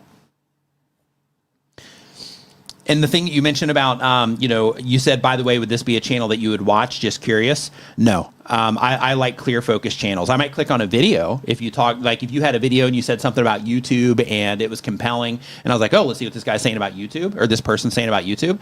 Then in that case, I might click on that video. But if you were talking about other things, which kind of to the point that I'm trying to make, if you were also talking about, fishing, then in that case, I'm not going to watch your fishing content, right? You might have me come in on that YouTube video, but if I look at your channel and I see that you don't have, a bunch of other stuff about that, then I'm probably not going to subscribe to your channel either. So because of that, it's really helpful to put a theme behind your channel. You can actually see this in practice. If you go to my community feed right now, I made a post, I think it was like 2 days ago or maybe yesterday. And in that post, the whole thing was about explaining your channel in one sentence. Some people didn't follow the instructions and they kept going past the one sentence, but a lot of people were able to summarize, like, this is the theme of my channel, essentially, is what it is. And they were saying exactly what it is that they offer. And like when you have the variety commentary channel, it makes it hard to do those sorts of things too. Any additional thoughts on that, D? No, but I think you're spot on with, trying to explain your channel as simply as possible in a single sentence, if you can. If you can't dial that in, I think you need to go back to the drawing board and try to figure out how you can. Yeah. How you can clearly identify an elevator pitch, I guess, as somebody calls it, right? Hey, what's your channel Value about? Proposition, yeah. Right. Hey, what's your channel about? And just bam, here's what my channel's about. So then I immediately identify if your channel is of interest to me or not. Yep. And I think not only is that something that's important verbally, but I think just in general, your entire channel package as a whole, from the name of it to your channel art to your videos to the titles, your playlists, like everything as a whole, unless you purposefully have a variety channel, which you can do. But if you're trying to be a destination channel, like my channel's a resource for this thing, I think everything collectively should immediately let me know what your channel's about. Go to your channel, boom. I don't have to spend any time trying to figure out what's going on. Yep. Just land on the channel. Oh yeah, I'm interested in this, or this isn't for me. Right. Everything working together. Yep. Yeah, and if you think about how you think of YouTube channels too, like if you talk to other people about YouTube and you talk to people about YouTube channels, the conversation's probably like, oh yeah, I found this great gaming channel, or I found this great channel that helps me, with all the stuff around my house, or I found this channel that shares everything about sneakers, right? Like, those themes are really powerful in pretty much every way when it comes to YouTube. All right. So Immigration and You is the next channel here. Immigration and You does bi-weekly content. And hey, really quick, I do want to let you guys know too, just in case you don't know already. So I put out an app called New Creator. It helps you write better titles, make better thumbnails, because you get to upload your thumbnails into it and it analyzes everything that you're doing. It has a content planner in there so you can stay up to date with all the content that you're publishing. It also has some, fields in there to fill out to make you think about the videos that you're publishing in a different way. It has home screen widgets where you can keep your content just kind of front and center so you know what's coming up next. All kinds of different stuff. Checklists for your content, a place to come up with unlimited video ideas, all the stuff that you got to do around your YouTube channel. The app will help you do. But you can try it for yourself at newcreator.app. I've got it pinned at the very top of this chat as well. But if you have an iPhone and you are a YouTube content creator, I recommend that you check it out because it has tons of valuable things in there that will help you on your journey and be able to manage everything on the go. Because as a content creator, I know you're busy just like everybody else, where you either have, a job that you're also doing, or you're going to school, or, something like that. This helps you be able to do a lot of the things on the go, so that once you get to your computer, you got everything like, ready to rock and roll, and then you can just go ahead and, get to work. So make sure you check it out at newcreator.app. So next up, we've got immigration law is the type of channel here. And the goal of the channel is to teach others. And the question is, I'm going to start a new channel, and I heard that I should upload at least 4 videos on the first day so people have a reason to subscribe to the channel. I'd like to know if I should upload all 4 at the same time, like 9 a.m., or if I should spread out the uploads throughout the day. So the whole concept with this is that you upload videos, and then it gives people other content to watch if they're really into your content. So when it comes to immigration law, yeah, like you can upload them all, back to back. But when you do that, I'm not sure. Like, one thing to think about is if somebody is learning about immigration law, how likely are they to watch 4 videos back to back? That's a lot. Yeah, they might. They might, depending on how you like, if they're all themed together in terms of like, immigration law about this particular place or something like that. That might be advantageous for you. But when it comes to that, just think about with your type of content, if you're like, yeah, people, the information I'm sharing, people would definitely watch videos back to back, then in that case, do that. If you're like, maybe not, then in that case, stagger them a little bit, maybe like 1 a day, for the first 4 days, or maybe 2 on the first day and then 1 a day after that. But the idea is that you want to give them more than 1. And the reason for that is so that when they come in and they watch your channel, that they can have something else to watch, and that YouTube has something else to recommend to them also to bring them back in. If you had like entertainment content or, something like that, that's where, those bigger pushes when you first upload make sense, because people can just sit back and watch it and be entertained. But with immigration law, I would upload more than 1 for that first swing, but I don't think you necessarily have to do 4 videos on the first day. Especially for immigration law. Yeah, that's what I'm saying. Yeah, like you just have to you'd have to, like, if you are doing them all on the first day, then the very first thing you got to think about is for the topics that I'm talking about, would it make sense for somebody to watch all 4 of these videos back to back? So if they watch video A, would video B also be something that would be a slam dunk for that person? If the answer is yes, then, then of course, then you would do it. So yeah, just think about that process. And then also, like somebody mentioned in here, put it here you go, absolutely average says put them in a playlist, and then the viewer can choose as well. So as a part of that, do make sure that you are putting them into a playlist at the end of your video. Don't ask them to subscribe. Don't ask them to like the video at the end, anything like that. Once you get them to the end of your video, tell them to learn more about immigration law or to help you with immigration law, whatever your pitch is. Check out this playlist. I have more videos in there. They're going to help you out, or however you want to frame that. But the idea is, as soon as the content's over on the one, don't waste any time, because if you waste time there, people are going to start leaving the video. So instead of wasting time there, try to get people into that next into that playlist so they can see the other videos that you did publish. Salon Guy, what's going on, dude? Hope you're doing great. Hey, Scrap and Pallet Man, how you doing? Scrap and Pallet Man in the house. What's up, dude? Dance GPT, thank you for the kind words. Loves the way I speak, says it's so calm. Nice. Yeah. You should do a podcast. Yeah. Welcome to the D Speaks podcast. Welcome. There you go. So Quiet Sounds Joe is the next channel here. They upload 1 time per week or more, but on YouTube for less than 6 months. They do relaxation and sleep content. The goal of the channel is to make money. And they say, can you give me a history lesson on the ambient sound sleep relaxation niche? I started a 3rd channel because I'm getting really good at sucking on YouTube. So 3 sucky channels should be just as good as 1 sucky channel. So I'd rather than analyze it to death. I'm just doing it to see what happens. My questions are, does a 4-bucket approach seem reasonable? Hand washing dishes, car quiet ride, quiet lakeside sounds, hot tub sounds. Okay, so no, you're not completely wasting your time. I've never worked with anybody or done anything in the ambient sounds space. I know Dee did research like ASMR way back. What was that? 8 years ago, I think we started a channel. Long time ago. Yeah. So in terms of the current version of like sleep, relaxation, I'm probably not the best person for that. What's the actual question? In terms of like just general best practice, though, it's possible that, you starting multiple channels and like all of that stuff might not be necessary as much as focusing on the channel that focusing on the channel or channels that are the most important to you. Because when it comes to some of these things, like you got to think about, okay, when it comes to, you've just got a few videos up here. 6 months. Okay. Hi, Sue. So it's your 6 months. Okay, so 1, try to upload more consistently, because if somebody does find your channel as a resource, which they didn't based on your current view counts, but if somebody does find your content as a resource of content, you want to make sure you continue giving them content, especially for things like sleep. But one thing to think about is that if you're making content for people to sleep, it needs to be clear from the outside.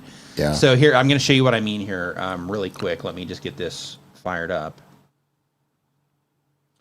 So what I mean by this is you have washing dishes, no talking, no music, the easy way to wash dishes by hand like a pro. So this video right here, it doesn't say anything about this being for sleep or anything like that. This does. This sort of does, but here in the title it carries it, Sleep Better Tonight with the Serene Sunset Nature Sounds. Let me just tell you, because I listen to, and I say listen because if I'm trying to sleep, I have ear pods in. If I'm laying there listening to one of your sleep videos and then it ends and I fall asleep to your peaceful video and I'm woken up with your next video of you washing dishes, I'm never going to watch another one of your videos ever, ever, ever again. Right. Yeah, same thing with adding mid-rolls and stuff like that. Yeah. Yeah. You have you're like sleeping, just drifting off, and you get like a Toyota ad. Right. You have 2 totally complete, and these like apples and oranges here. Yeah. It's like apples and pizza. 2 totally different things. Yeah. Sleepy time versus doing the dishes. Yeah. Well, I appreciate both. I like doing it. I like cleaning dishes. I find and listening to nature, and then the clacking of dishes, 2 totally different things. Like there I find washing dishes to be very relaxing. But if I'm trying to sleep, you should start a washing dishes ambient sound channel. If I'm trying to sleep and I'm listening to your peaceful or serene video, I do not want to be woken up after I've just struggled to go to sleep by you clanking on dishes. So there's that. But yeah, clarity on the outside. Like if this stuff is also for, sleep and relaxation, making sure that it's clear from the outside that that's what it is. So I think, do whatever you want in terms of, having multiple channels and stuff. Yeah. But one thing that I just recommend though, is to think about like, okay, kind of like what I said before about making sure that you are, just thinking about like, okay, what am I offering to people and how can I consistently offer it over time?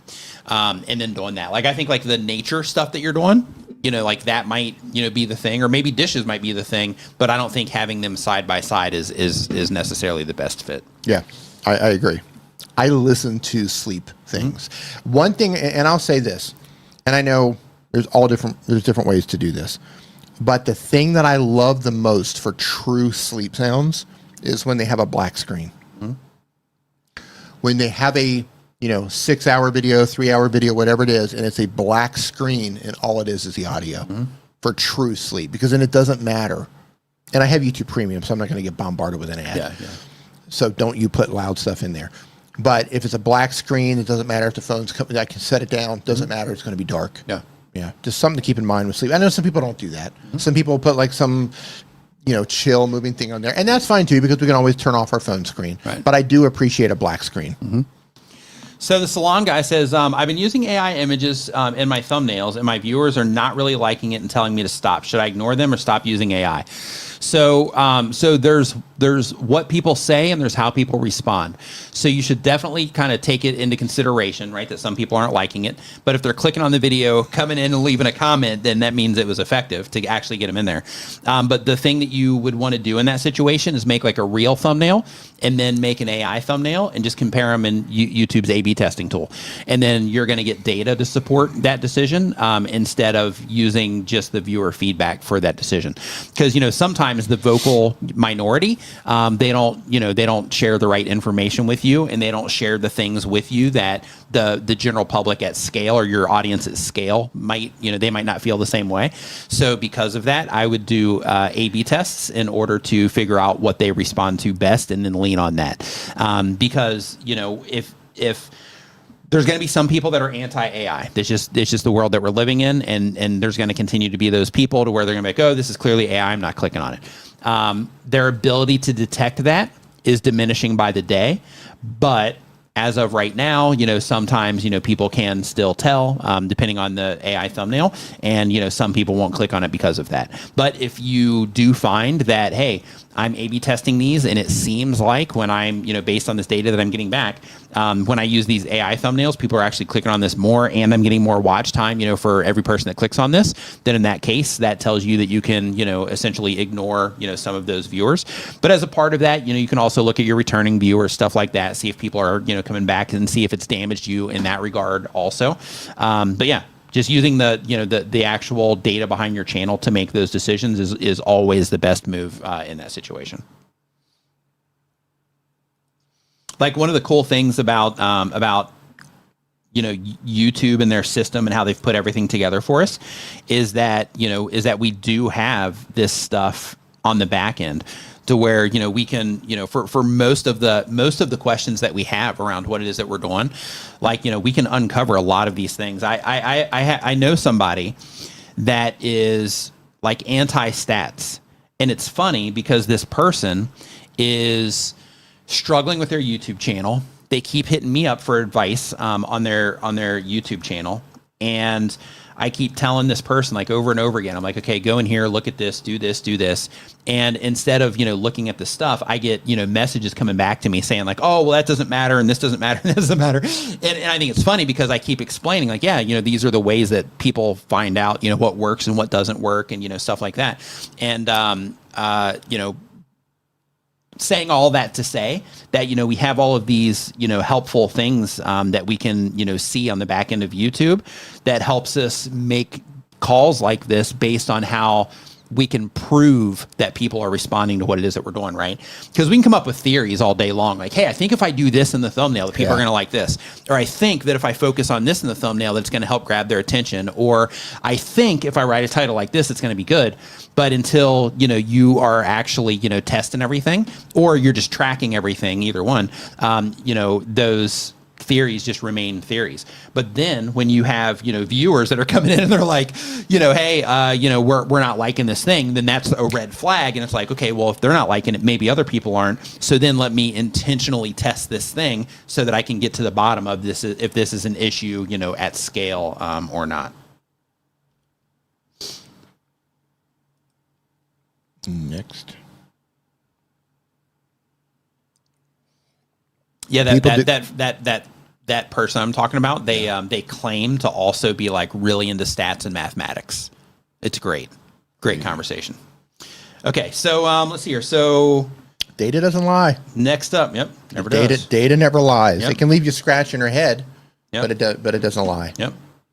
So Proxia is the next channel. They upload 1 time per week or more, been on YouTube for a year or more. They do gaming content. The goal is to connect with others who like what they like. And the question is, my niche isn't hugely competitive, but recently I've seen a spike in popularity. Do you see an opportunity for me to take advantage of being one of the few people who cover strictly the games that I do? Yeah, I mean, if there's been a lift in the interest in that game, absolutely. If you're already positioned well for it, then yes. Yeah. That's where sometimes videos on channels, like people publish for a while and nothing's working out. And then all of a sudden, like videos start taking off out of nowhere and they're like, what's going on? And, sometimes it's because the thing that they made a video about before, they were just a little bit ahead on it. And then, something became popular and then they already had videos out on it and YouTube doesn't have a huge inventory. So YouTube's like, oh yeah, we got stuff on that too. Here you go. And it was this like obscure stuff that somebody was into. and then, the videos just start taking off. So yeah, you definitely have an opportunity if there is an increased interest in the thing that you're talking about. Definitely an opportunity.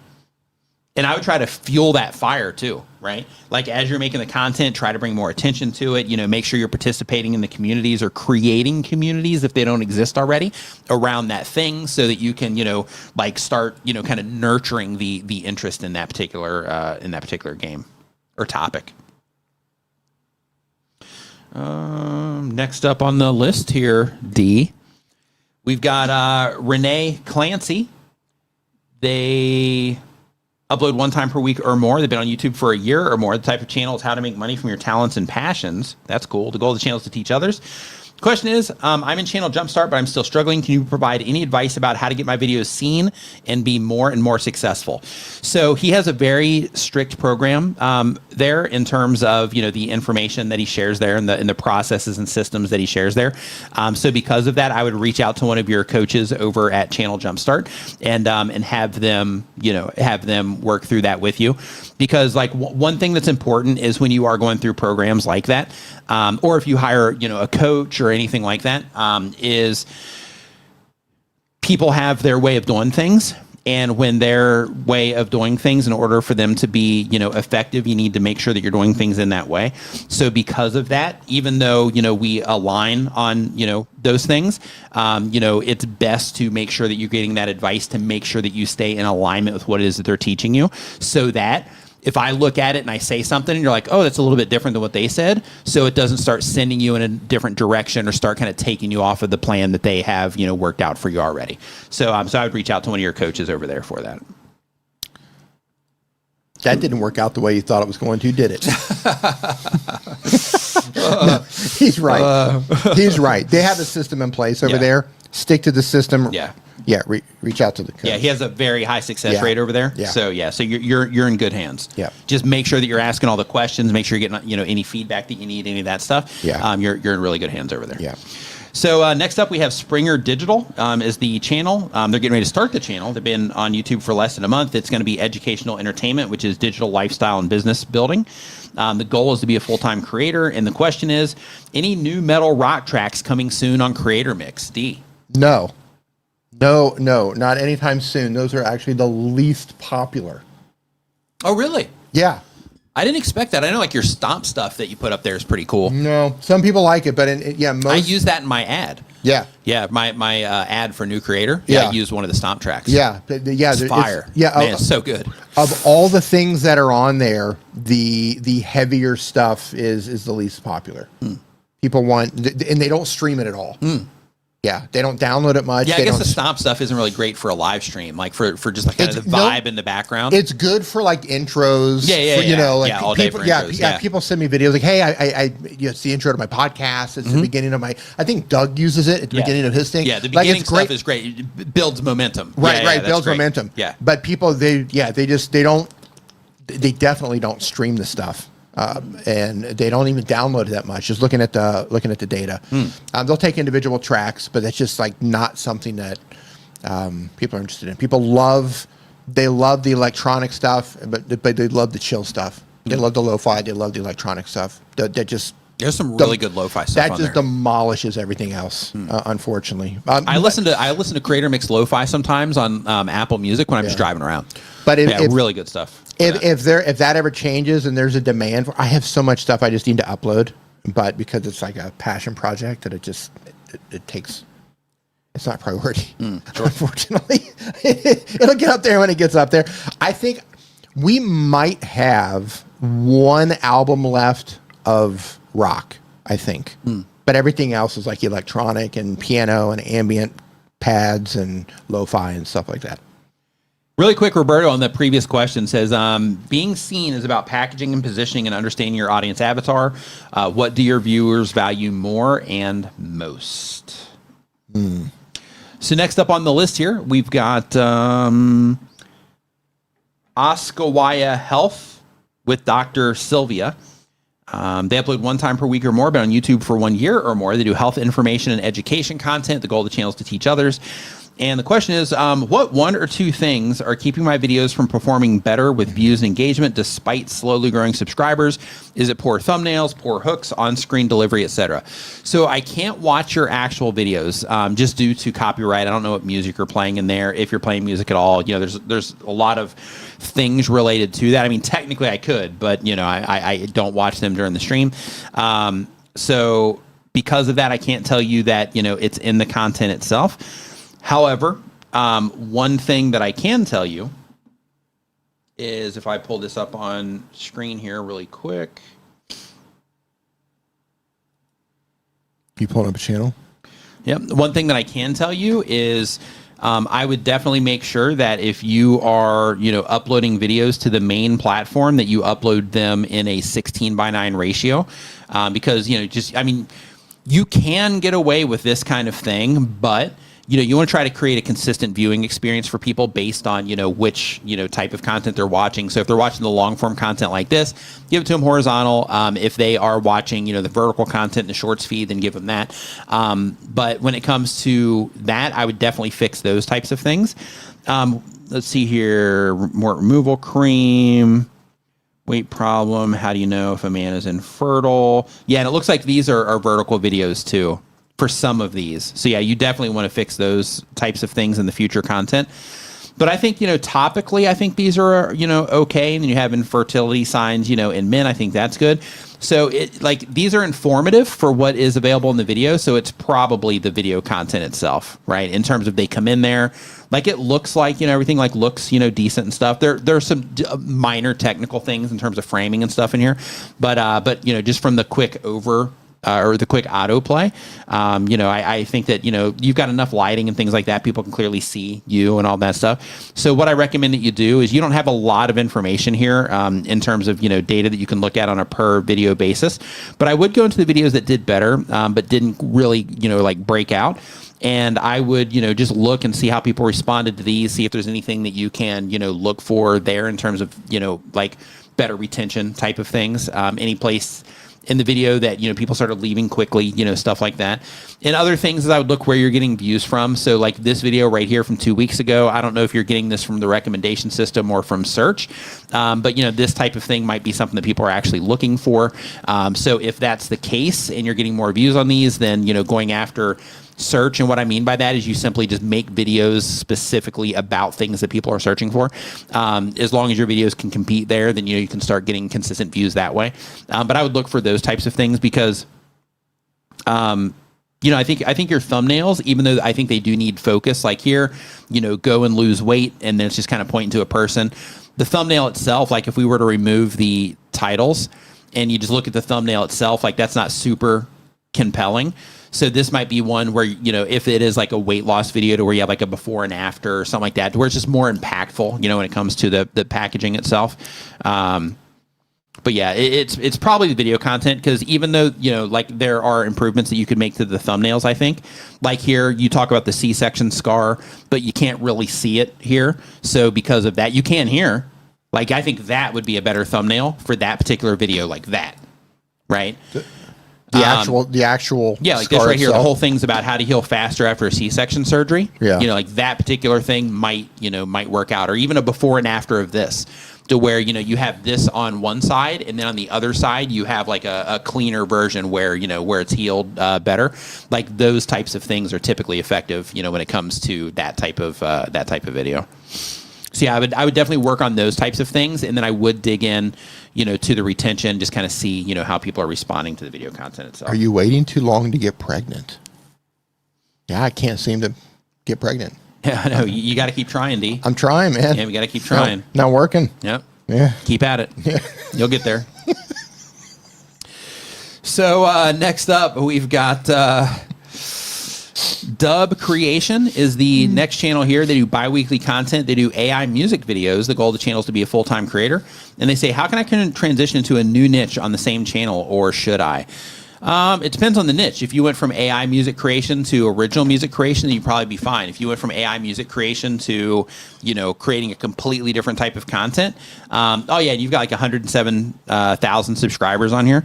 So if it really depends on what it is that you're going into, because the people that are coming to this, if these people are interested in music, then you probably want to keep giving them music, right? Because if you start all of a sudden giving them dating advice, then in that case, those people aren't there for that. So, yeah, like you can pivot channels, but I would, looks like people are, responding to this. At least, yeah, they are. They're responding to some of these a lot, actually. So yeah, so what you can about? Pivot, but I would start a new channel if you're gonna do something completely different. It's all AI music. Yeah.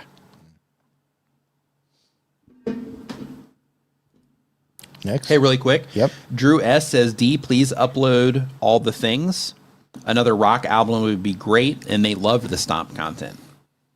Glad you enjoyed it. Mm-hmm. So they're trying to get you to upload more.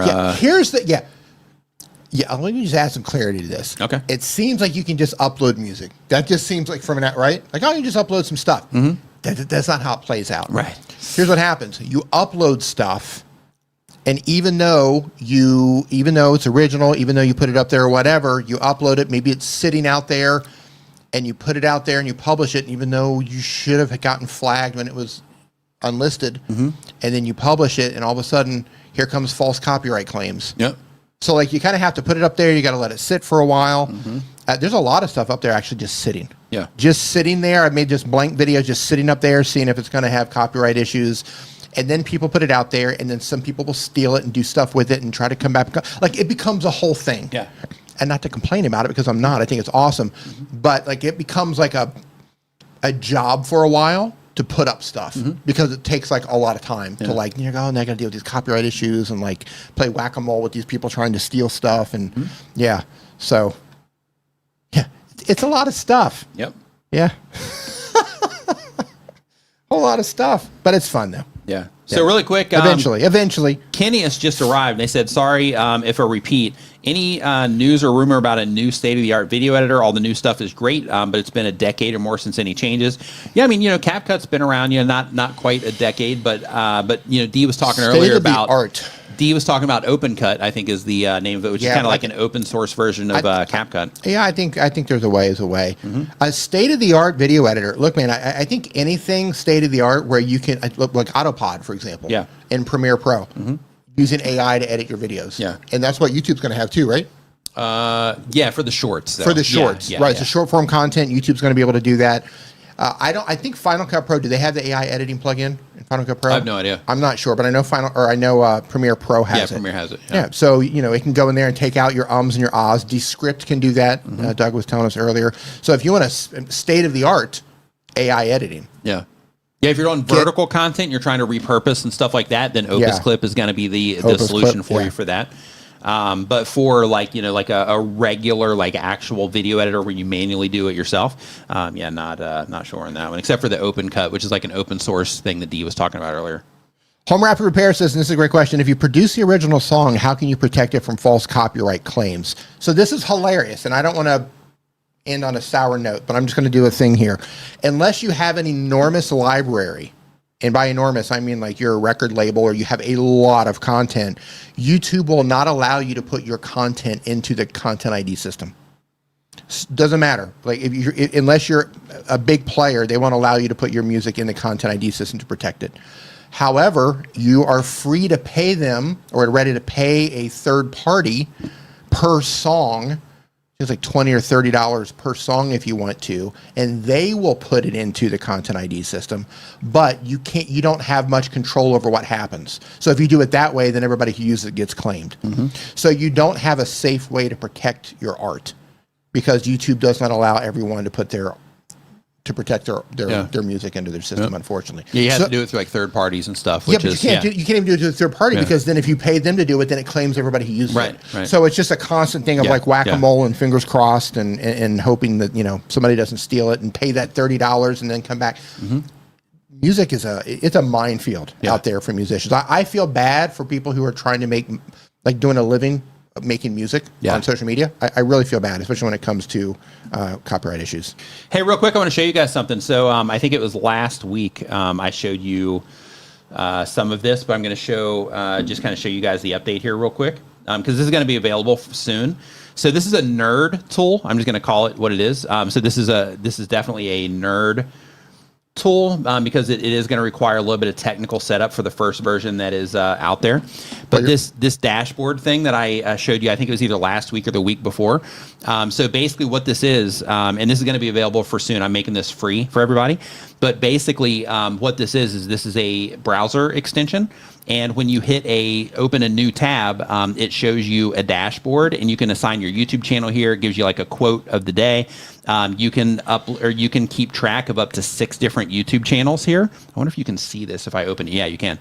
But basically, you just add the channel name or the channel handle here, and then you add it. And then if they upload a new video, you're going to see it right here for competitors or channels you follow, whatever.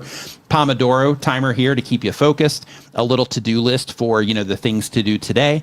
There's a news feed over here to keep you up to date with YouTube news, and I'll be putting educational content in here too from myself, other YouTube help channels, also from like editing channels, design channels, that kind of stuff. But that's what's going to be in the feed.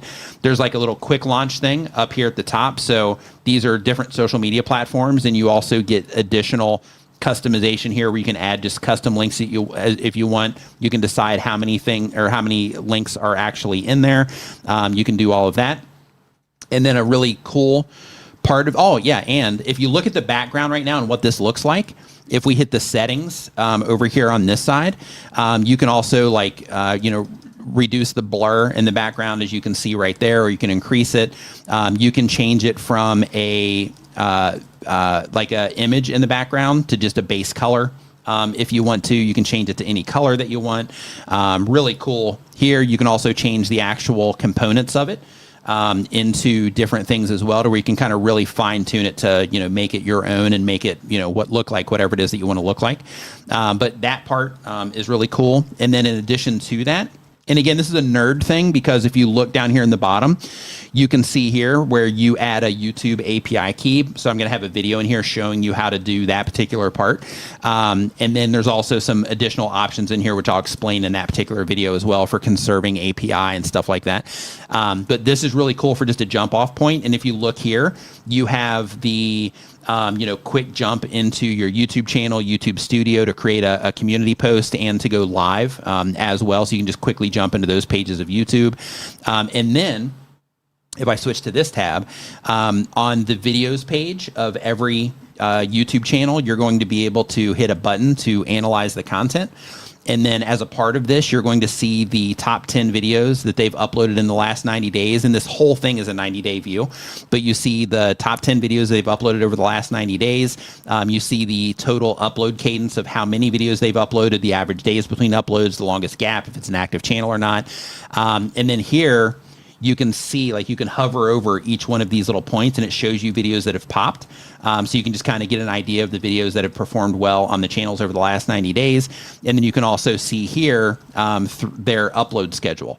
So if you look up at the top, it has the, and again, this is a 90-day view, but it shows the week, the week, and the days of the week. And then it shows, the videos there. So you can look for upload cadences on competitors' channels and stuff like that, just to look for, anything there that might matter. And then when you go into the video page, the video watch page, there's also this panel over here, and I'm adding a few more things to this before I make it live. But on this panel over here, it shows you the views, the view duration. It shows you the likes per view percentage, and then the comments per view percentage when it was published, how many likes. It shows you all the tags for that channel as well. And then I'm adding like a few more things over there. But it's pretty cool. I think this is... I think you guys are going to like it. I mean, we'll see. But this is going to be available for everybody here probably within the next couple of weeks, because I have to submit it and get it approved and that kind of stuff. But yeah, it's going to take a little bit of nerding out, because there is a little bit of setup involved with this for this first version. And then I'll make an easier version. But for those of you that are into this type of stuff, this is going to be cool, for you to be able to just kind of set it up, because a lot of the tools out there, they require you to pay because they have to keep API limits on it. And if I get a lot of complaints about the setup, I'll have to do the same, and I'll have two versions to where you can do the nerd version and set it up yourself for free. Or if you don't want to do all that stuff, then it'll be like an easy paid version. But with this, yeah, it just helps you kind of examine channels, and I'll build onto it from there based on how people how people react to it. And I don't know, you guys might not even want this, but putting it in there, just to see if you do. Because I've been using it, and I think it's pretty cool. So we'll see how you like it once it's available. But wanted to share that with you.